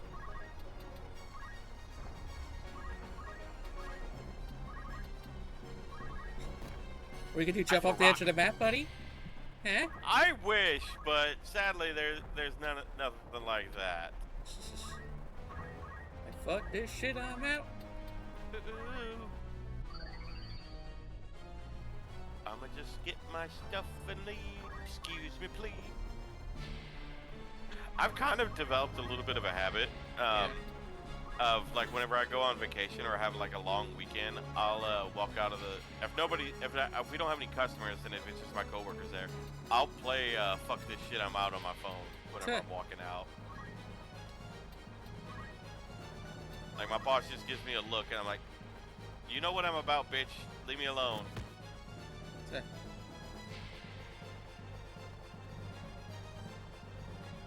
So you got me humbled? How dare.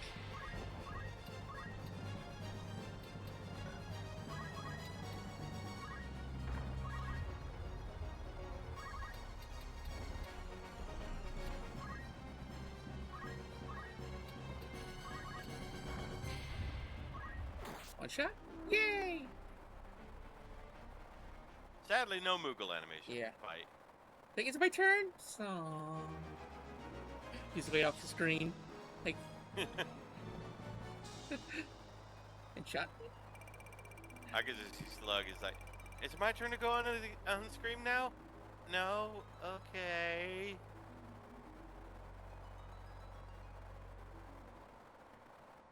No bagels for you. At that time, that's when you two toss Slug like a little Reese cup or a bagel as a consolation prize. Yeah. I need to get like one of those fucking discus things, like pull, and just launches. Good God! His chaser jump for it. She jumps like maybe a half inch off the ground because she's got no legs. Yeah. Well, she got that spring action, but. Well, you have to get her the spring though, but we also have to confiscate a lot of her stuff because she'll make weapons of mass destruction with it. Right.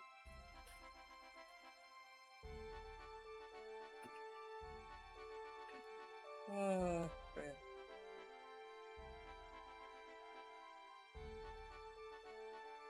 How long did you want to go tonight? Let's see. It's a little after 10 o'clock my time. We've been going for about a little over 4.5 hours.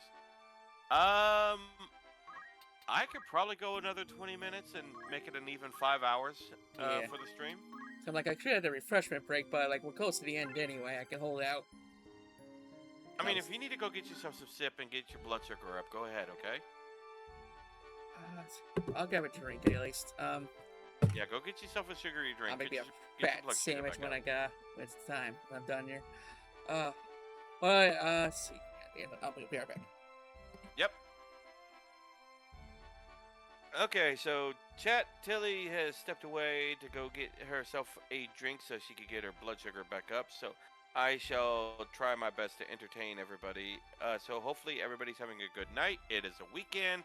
If you're having yourself some sip, do so responsibly. No drink driving, that's bad, and nothing good comes out of it. But hopefully everybody is having a good weekend, enjoying your days off if you have days off, because I know not everybody has Saturday and Sunday off, but I am one of those people. So I am just relaxing and vibing. Normally I would be in bed right about now and trying to go to sleep, but it's my day off tomorrow, so I'm staying up. But what has everyone been playing here lately? Anybody? I know a lot of people have been diving into Power World 1.0 since that got released yesterday.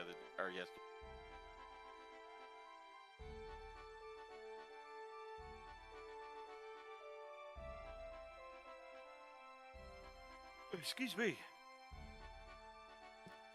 Okay. Got maybe some gamer Welcome steps of back. my own. What flavor did you get? Just Shy Lily's Blowhole Blast. I wanted to like that one because I love Shy Lily, but I don't like Mango. He's so lewd. She's very lewd, but she is also an absolute dork as well, and I love her. And she rips ass all the time. She does. Oh yeah, you're talking about playing the fuck the shit out on your phone. Man, there's one guy who's just so lazy.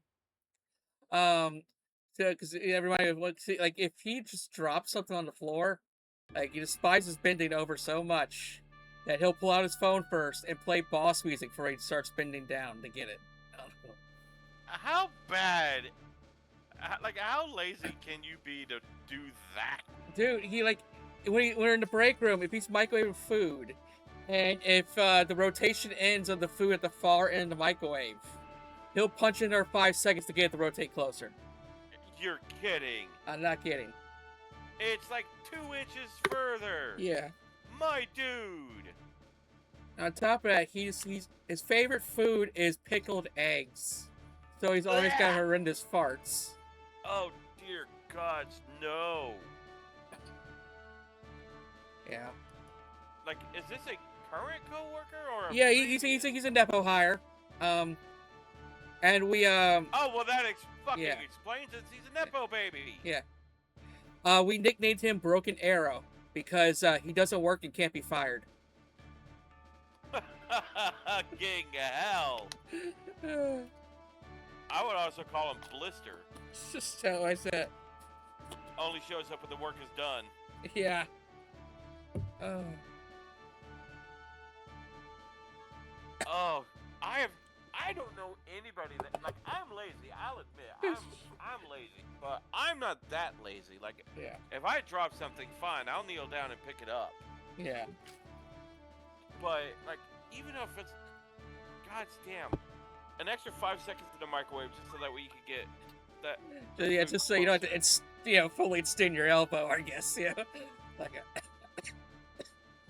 So we got time for 2 more battles. No, like, if he actually, like, has a legitimate injury on his elbow where he cannot physically extend it, fine. I can understand that because physical limitations, while a lot more common than what a lot of people think, 99% of them do actually suck ass. Mm-hmm. So if that was the case, I'd cut him some slack. But fucking hell, Yeah. I've never heard of anybody that bad. That's almost rage-inducing, dude. Yeah. Yeah. Oh, you got 2 buckets of chicken on this fight. I think I saw 3. Oh, they all got a tag team partner as well. None of them are slow this time. They leveled up. The machine's learning. The game's figured you out. Okay, it's 2 buckets. Okay. Yep, only 2 buckets of KFC on this one. Yeah. But still, 2 is still rough, but not as bad as 3. We only had so many army points. This is just. Yeah. Couldn't get too many weird boys. We had to settle for some some groks. So I told you that I'm a part of a server that was mainly a lot of WoW players, but and a lot of them do still play WoW, but Yeah. it's mainly for art collaboration. Yeah. And a lot of I'm just gonna be honest, it's smut. But it is a lot of porn. But they are, at the end of the day, a lot of us are all friends. We Yeah. we want to play games together and just have a good time. Yeah. But fuck, I just lost my fucking train of thought. Yeah.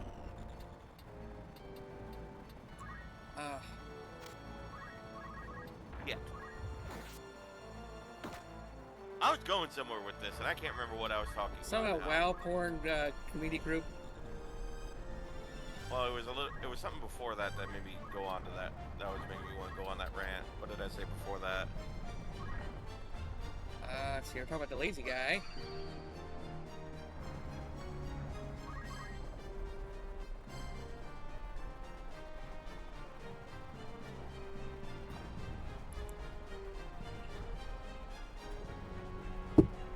Son of a bitch! I hate it when this happens. The font's is fucking gone, mate. This is just... Just out the fucking window. 32 damage, I can appreciate that. But what's his count timer? Oh, it's just enough. Instant. Plus, yeah, I figured he's wet kitty, so lightning bolt at it hurt. Sadly, the rain doesn't affect. Or it doesn't have the effect like that, and nor does like standing in water either, which you think it would. Yeah. Oh, are you flapping a fart at me? Just... I mean, at that point, you might as well be, because he fucking leveled up. Yeah. Kentucky Fried Chocobo, let's go. Can you imagine the size of those fucking thighs and wings and breasts from, well, it still would be KFC, Kentucky Fried Chocobo. Yep. It'd be a hell of a fucking bucket. The fucking bucket. It's a bucket. Dear God. There's more. No. I don't know. That series, that animation was so dumb, but damn it, was it not entertaining. What animation? Oh, it was a Team Fortress 2 animation that the creators themselves made. And it was like, they only had like, they all thought they had cancer, and they all thought they only had like 24 hours to live. And Spy holds up a bucket with everybody's death wish. Soldier's like, dear God, he's like, it's a bucket, and Spy's like, there's more, and Soldier's like, no. He thought the bucket was like the end all be all of everything. So I'll say this for the Summoner. One of the reasons why it's my favorite class is, unlike Black Mage where they have an AoE which will target everything, the Summoner, their summons will only target your enemies or your allies. Really? Oh, the summoners. Yes. Okay. I was like, I'm about to blast the shit out of my friend here, but slightly worth it. Yeah. Takes the choke off the field. If you use, Moogle, it'll, in the AoE, it won't target an enemy, it'll only target allies and heal them. And same difference if, like, you picked Shiva or Ifrit, it's gonna only target, damn. It's only going to target enemies instead of your allies, so that's one thing I love about the Summoners. Summoners. But dear gods, that fucking cast time on some of their summons, though. It's like, Steve, are you there yet? Making toast? Okay. Butter and toast! Like, one thing I've done is like I'd go to summon Ifrit, and it would take like 3 turns. But the problem is, sometimes the enemies and the enemies in their AOE will die before it goes off. But it still eats the mana. Yeah. And some of them summons ain't cheap. Like the summon Bahamut, it costs 60 mana. Eesh. So I couldn't get Bahamut now if I wanted to, right? Nope. Now, granted, I know you can get at max mana and max HP is 999 and everything. So I mean, once you're at that point, 60 mana is nothing. But I do know, like, the more often you cast, you'll develop faster. The cast times will actually get faster as well.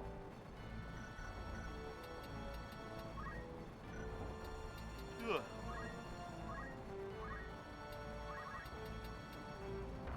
Zappity crackety.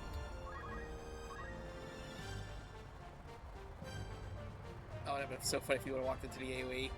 Sadly, the AI is smart enough not to walk into the AoE. I fight her like, huh, that stretch of ground just turned yellow for a second.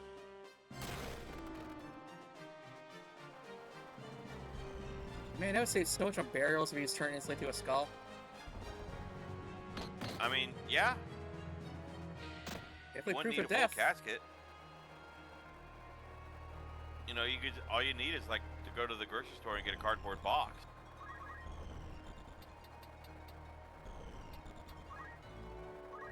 But then again, cremations would still be rough because human bones are still like really hard to burn. Yeah. Yeah, you have to have like the fires get insanely hot to burn human bone. That's why I kind of prefer ditching bodies with an acid bath. What? You didn't hear that on the line?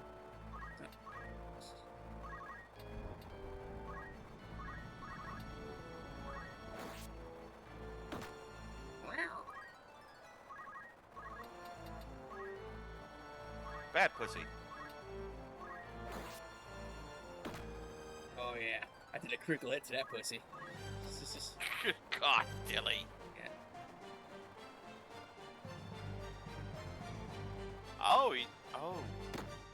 I thought all the goblins could do a spin punch. I guess it must have been the second and third variant. Yeah. Oh wait, no, you need a Beastmaster to unlock the normal goblins spin punch. So what could you say? Google. Or Booger. Mogri. What's up, bitches? Party on! They just gave me that vibe. Now I do know, like, you have 2 tiers of your summoning. So like, Moogle is your first healing one, but there's another one called, I believe, Fairy. Yeah. It's gay. Or it's either Fairy or Sylph. I can't remember. I saw both of those. Yeah. But yeah, one will either summon or do a heal, and the other one will silence enemy. Oh, our first crystal of the game. Yep. So here's a fun fact. Humanoid enemies can turn into either a treasure chest or a crystal. It's all up to RNG. But now the crystal, you could either restore your MP and HP to full. But if it's a humanoid that becomes a crystal, you can actually learn one of their abilities if it's an ability you do not yourself know. So if you were to kill a knight and wait for him to crystallize, if you had a character that also had the knight class, you could unlock one of the random abilities that they had. So like, if you have a knight that doesn't know armor break, but you killed a knight that did, one of its abilities might be armor break, and then you can teach it to your character free of charge. Nice. Or if it's a treasure chest, it'll have a random piece of gear that human had.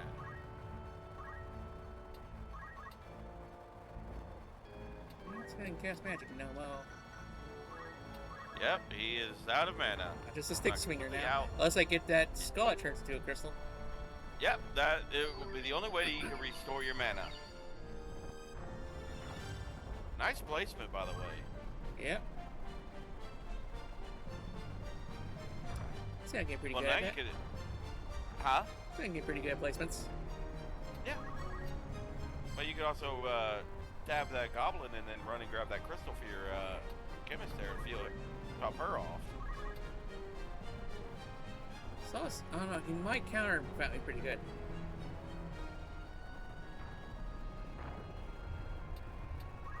But I will settle for a rock.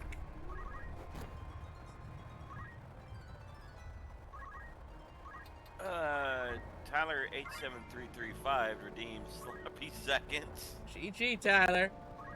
How's your day, darling?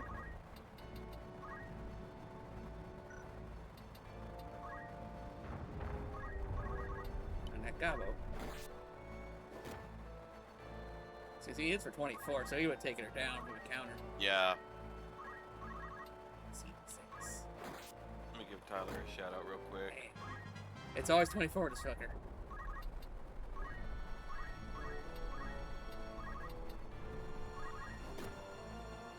You guys rock. They've been playing Pow World. Oh, nice. Did you win? What do you think of the 1.0 update, Tyler? Yeah, I saw you played the shit of it today. Me? Yeah. I was kind of messing around with it a little bit. Oh, okay, so I was wrong. Not enemy or monsters don't turn into just crystals. They can turn into treasure chests.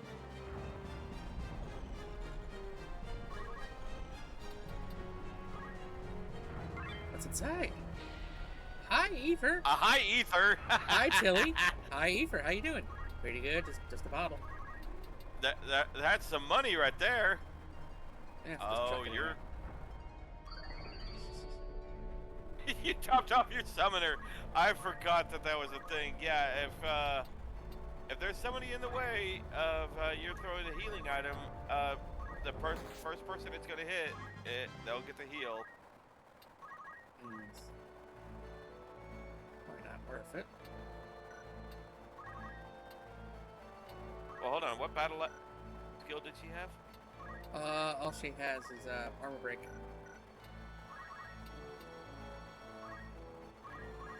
Forward for a KFC. No stream, but thanks. You are welcome. Let's accept our love.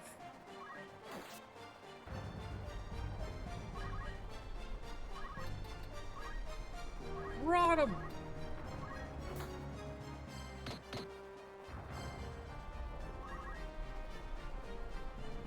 Yep, I knew that was gonna happen. Yeah, prolong your existence. You're only delaying the inevitable. Yeah, KFC's on the menu. It's gonna be extra crispy. I prefer original recipe, but that's just me. But that is just you. Crispies are the best part. The skin is the best part. I won't lie, but I don't know. I've had some extra crispy stuff where it's just like damn near eating a rock. Yeah, kind of goes over fucking cooked tenders I had. Oh, dude, did I tell you like how I actually broke a tooth? Go for it. So, one of the delis in town, they do. It's like the place to go to eat because you know they have every weekday they have a lunch special. But one of the things they always have is chicken strips and all that wonderful stuff. So one of the he can't even get his power back. God. That poor fuck. That poor bastard. Time for a frustration clunk. But I went over there one day and I just got some chicken strips because I was like, fuck it. I don't want to think right now. So what happened was I'm eating my chicken strips and I bite down and I just feel and hear a loud crack. Yeah. Ooh. And my coworkers looked at me because they heard it too, and they're like, "What was that?" And I was like, "I think I just I think I just broke a tooth." And I spit out what I had in my mouth, and yep, I broke my wisdom tooth Oh. in the middle. Oh, that sucks. So like, from where the teeth kind of dip in to make that little valley, Yeah. from there outward, that broke off. I tell you, that hurt. And I had to wait. Like, I called the dentist in the closest town I had. I was like, listen, here's the story. I broke a wisdom tooth, and I need to get it pulled. My eyes. And they're like, okay, how bad is it? And I was like, it's bad to the point where I could barely drink water without it hurting. And they're like, okay, can you come in tomorrow and we can do an x-ray? I was like, bet. I go in, and they're like, okay, we'll do an x-ray real quick and see how bad the damage is. Luckily, it wasn't anything, like the nerve was exposed. Yeah. The nerve was exposed in a tooth, but the break didn't happen in the root. Yeah. So they're like, okay, good news and bad news. I was like, okay, what's the bad news first? We can't pull it. I'm like, excuse you? How? They're like, well, what happened? And they're like, we don't have the tools to pull it because your roots are abnormally long. I was like, okay, what's the good news? And they're like, well, the oral surgeon in Amarillo is able to pull this really easily. I was like, okay, and they're like, and we could book an appointment for you. I was like, okay, that'll help me out a lot, but when can this happen? And they're like, oh, give us a little bit and we'll call and then we'll let you know. So I'm like, okay, fine. I'm just hanging out in the office, and they tell me, hey, we just got off the phone with them. He's able to do it, but it won't be for another month. Because apparently he's one of those dentists that bounces around. Yeah. Like, what if I try to him? Oh, yeah, I'm like, okay, I have to wait a month then. They're like, yes, sir. I was like, shit. I was like, can I get at least a book of, like, can I get an emergency pass if it gets to the point where I can't do anything? And they're like, normally no, but if as bad as the damage is, we'll see what we could do to push it if it gets to the point where you can't go on. The month goes by. I go to my appointment. They take one look at it and they're like, why didn't you come in earlier? I was like, because they said that you couldn't get in for a month. They're like, yeah, no, if we knew how bad it was, we would have told you to come in that next day. It's like, so I just suffered for a month for nothing. And he was like really apologetic about it. But luckily they managed to pull both my wisdom teeth, and luckily I only had wisdom teeth in my bottom jaw. Yeah. So they're like, okay, so you can do this quite easily, and it'd probably take maybe an hour. So they pull my teeth, and they're like, do you want to keep them? And I was like, why not? I'll take them with me. Because at the time I was playing an orc army, and I had an idea for a funny concept, like have two orc boys or two grots holding up, like gluing my tooth in their hands, and them holding it up and running away like they just found the king of all teeth. Sadly, that one never came to pass. But yeah, they pulled them, stitched me up, and they're like, okay, don't operate any machinery for 24 hours. You have somebody come by and pick you up. I was like, yep, I got a buddy of mine that lives in town. I'm staying with him. I'll just tell him to come by and pick me up. They came by and picked me up, and I had to text them because I couldn't really talk because of all the Novocaine they hit me with. My jaw was like, You know, like on the movies, how like the jaw's like real slack after getting oral surgery done. Yeah. Yeah, that ain't an exaggeration. That's exactly how my mouth was. It was like my jaw, I could barely keep my mouth closed. I was just drooling the whole time. So I had to text my buddy. I was like, hey, they're done. Come pick me up, please. And my dad, I go home the next day. My dad looks at me. He's like, why didn't you come back yesterday? He's like, I couldn't have drove if I wanted to, dude. I was so drugged up. And he's like, all right, I understand. But one thing that made me mad was because I was living with my dad at the time, and my stepmom. And my dad, you know, my stepmom is cooking dinner, and I'm looking at my dad, and I was like, how you doing? And you know, we just have small talk. I look at the oven or at the stove where my stepmom's getting everything ready for dinner. They got steaks. Yeah. Oh. And I look at my dad and it's like, Dad, I can't eat that. He's like, why not? You're not on a diet. It's like, no, I can't eat anything solid. My jaw hurts too much. I just had 2 teeth ripped out of my face. I can't eat solids. So, my stepmom, bless her soul, he didn't know. I'll say this, Tyler. He didn't know that I couldn't eat solids. He didn't even think about it. But bless my stepmother, she made a lot of soft foods for me. So granted, that week was a lot of macaroni, cheese, and mashed potatoes, and bananas and whatnot. But I'm like, piss on it, it worked. But what she did every morning before I go to work, she'd hand me a tortilla chip, and she's like, see if you can bite down on this without it hurting. And every morning for about a week, it felt like I got socked in the jaw every time I bit down on one of those chips. And then the next Saturday, I was able to bite down and it didn't hurt again.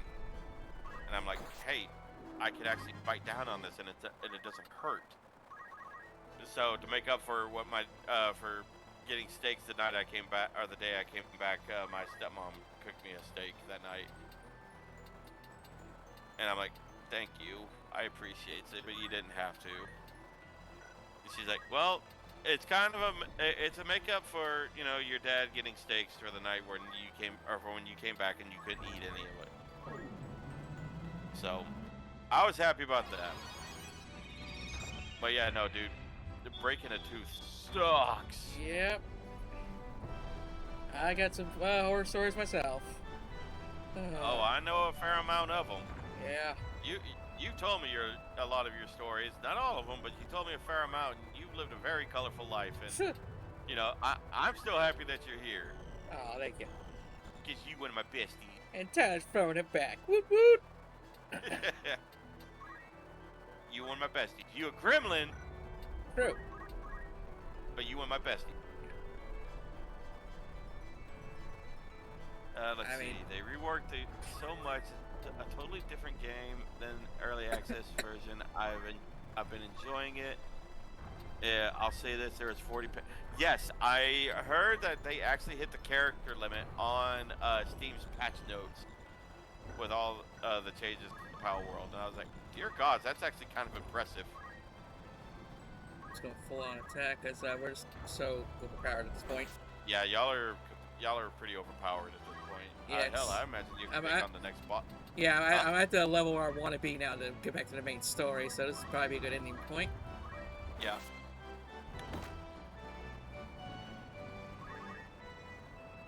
But yeah, no, like I can't recommend this game enough to anybody who's a fan of turn-based RPGs and who's a fan of Final Fantasy games.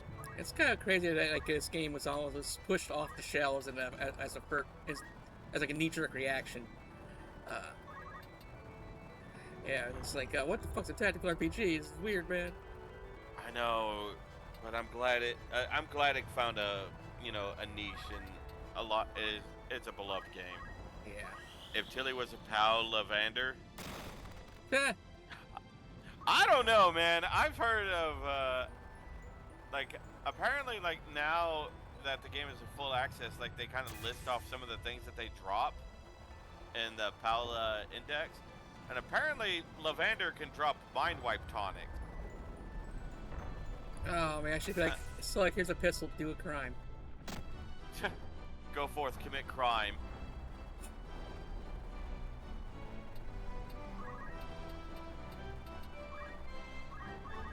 Problem is, luck will do it too. Yeah.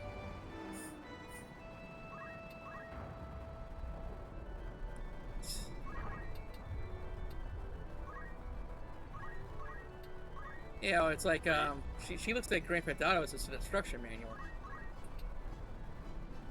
You what now?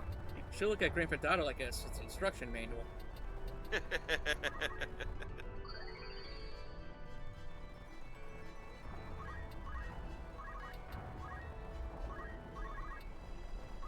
as many as you have, I mean, dear gods, they can strip a T-Rex down in about 30 seconds. They're worse than the plastic pink flamingos. Fucking hell, 65-point crit. I know, goddamn, Ramses a fucking beast. I mean, I was like one of the craziest things. We like, dear gods, she knows how to bite. She figured out how to use her teeth. We're done for.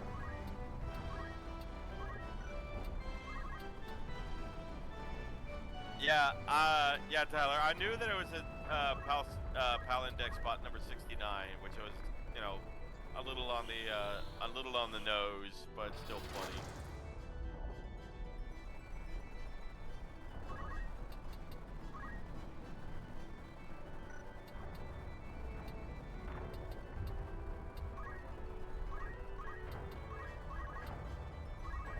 I don't know, like the bad thing is I'm on 2 servers on that game. I'm on both my 2 different friends' private servers and everything. So if I were to pick it back up and if I were actually to stream that, I don't know which one I would, you know, which server I would go with.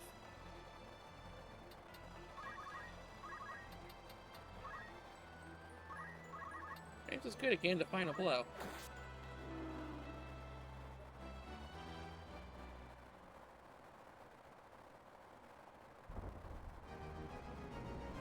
Congratulations to me. You did it. Praise me. Good girl. Cha-ching. Getting them dollary dues.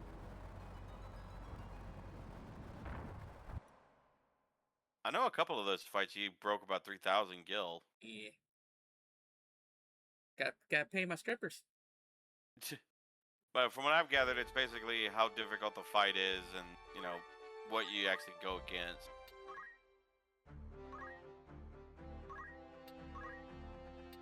Okay, what we learned? 900. Wow, okay. Holy shit, yeah. I think you might be able to master Squire now, maybe.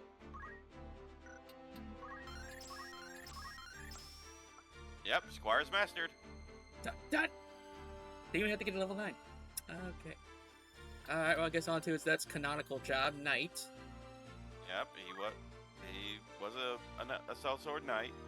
What else would work for Ramsa, like, thematically?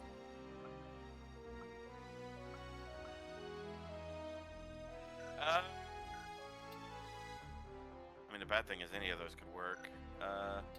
Valid, I mostly play solo. Oh, no, do you think you'd be a good time mage? That'd be terrifying, dude.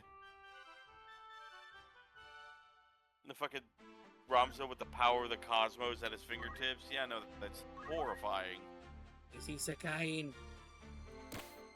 Let's see, Valid, I mostly play it solo with my setting tweaked to make it a lot more doable solo. Yeah, I've known a lot of people that will do it where it's well, they make it where it's just like if the enemy, like if they can sneeze on an enemy and it'll kill it.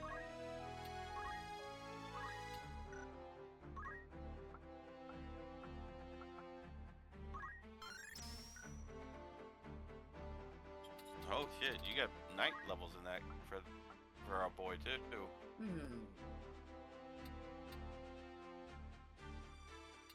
What do you reckon, Titan? Titan's earth damage, and to my knowledge, nothing is really resistant to earth damage. But nothing really has a weak to it. not at the point you're at. Yeah. Shiva would be good against goblins, and Ramu would be good against bombs. Yeah. Then again, 24 MP, like that's like all my MP. Yeah, you're casting it once. Maybe I should get the half MP or something. I don't know. I mean, you could always go with Titan, and granted, it's 30 HP or 30 MP, but you know, He's only got 32 MP. Yeah, you'd be casting it once as well. Hey, fine. It's like, all right, go Titan. Okay, I'm done, guys. Yep, you got this team. You got this team. I'm gonna go get some drinks for the cooler. All right, y'all. All right, good luck. Bye. Yeah, fucking Carlson's over here, one and done. Yeah.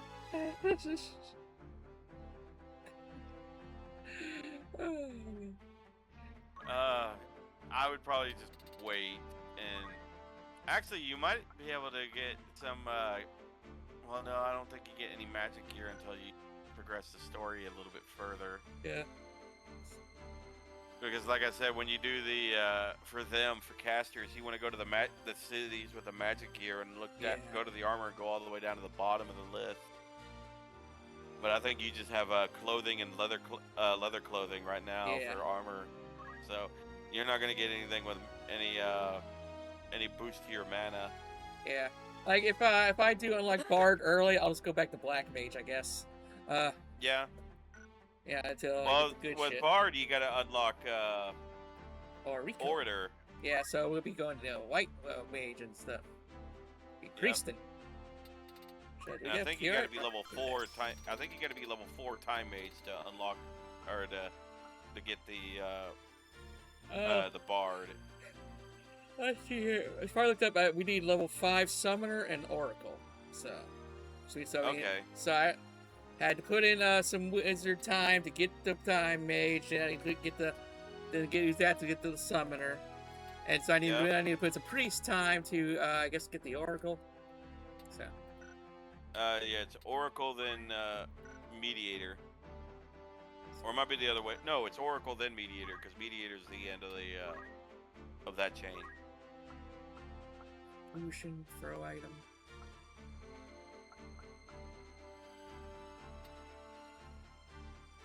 I mean, you could get high potions now. Yeah. That's so stupid. And ethers, that'll help replenish mana. But ethers are also expensive. Yeah. I'm gonna try to have her master Alchemist, so.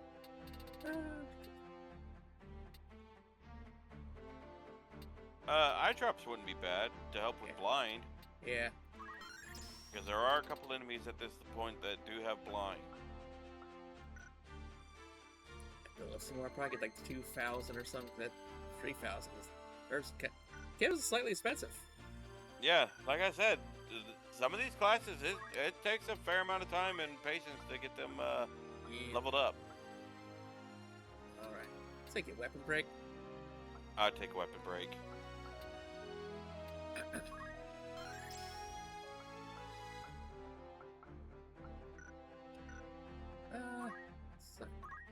Okay, don't want counterattack. Move plus 1. Start movement sucks. Move 1. Yeah. Move 1. And I'll just take the weapon guard. Yeah, that's basically parry. Yeah. And Parry's a good guy. Parry the Penguin. Yeah, I've never seen that show. Lehman, we'll go to bed soon, Bubba. Alright. He's jumping up on my desk again. He's like, Dad, I'm ready for bed. And I was like, we'll go to bed soon. Alright. Squire's mastered. Okay, so what's our next chapter? Let's see. You are about balanced. So what is your plan for right now? I know you got Carl. Well, let's see here, because I basically just sign random things to for them to master. But she's definitely gonna be just a spellcaster, Peppermint. I would probably make Trillian Peppermint and Angela. They're more flexible. I'd probably have Peppermint go to be a white mage. Yeah. And have her be the party healer. Yeah. And Jolene. Sorry. What was your plan for your knight? I guess we could do Archer with Jolene. Yeah, we can make her a Dragoon. Yeah. And for your other girl, Yeah. I guess whatever comes after Angelica, Knight, like Monk or something. That would be Monk, and then Geomancer. So you can make her a Geomancer. Yeah, and when we get the 2 girls in Act 2, then we'll have some more flexibility. Yeah. So. Well, you get 2 girls and a guy. Yeah. Oh, he's getting fired. Well, he's not required. Well, luckily for the Tynar Rouge, he's not required. Is that the original? Sounds like it's in the original. No, it's not. Okay. Yeah, and plus there's a higher team limit, right, in the PSP version? Yes, there is a higher roster limit. Yeah. So, yeah, because really it's just like you're short like 1-2 spaces. You just want to have your own original team and the guest characters. So. Let me see. Final Fantasy Tactics original roster or party roster size. Okay, so you could have 16 units in the original game. War of the Lions was updated to 24, and Ivalice Chronicles was up to 50. Wait, how much in the War of the Lions? War of the Lions was 24. Okay, that's still decent. And 50. Yeah, that's damn. still very. Yeah, 50 is really big. That will let you get every hidden character. Yeah, it'll take you forever to max out everybody. Yeah. But yeah, with this one you have 16 characters. Let me see how many actual or how many special characters there are in this game. Final Fantasy Tactics, special character, how many special characters are there? It says there are 14 special characters. Oh, that's War of the Lions. Dilly? Yeah, I'm here. Okay. Oh, yeah. Let's see. We find a raid target.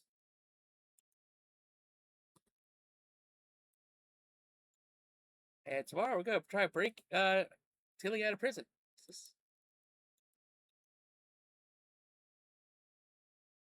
Okay.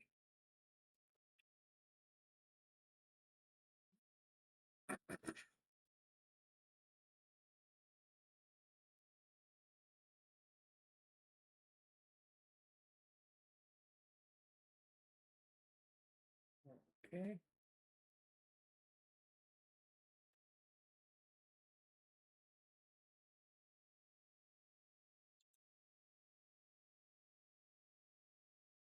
Alright, since we're talking about it, we'll go raid Kuro, who's playing some Power World.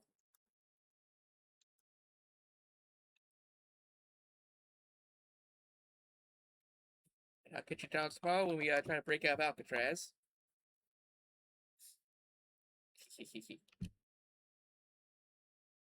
Y'all have a good day now. Enjoy the rest of your weekend. Love yous. Mwah.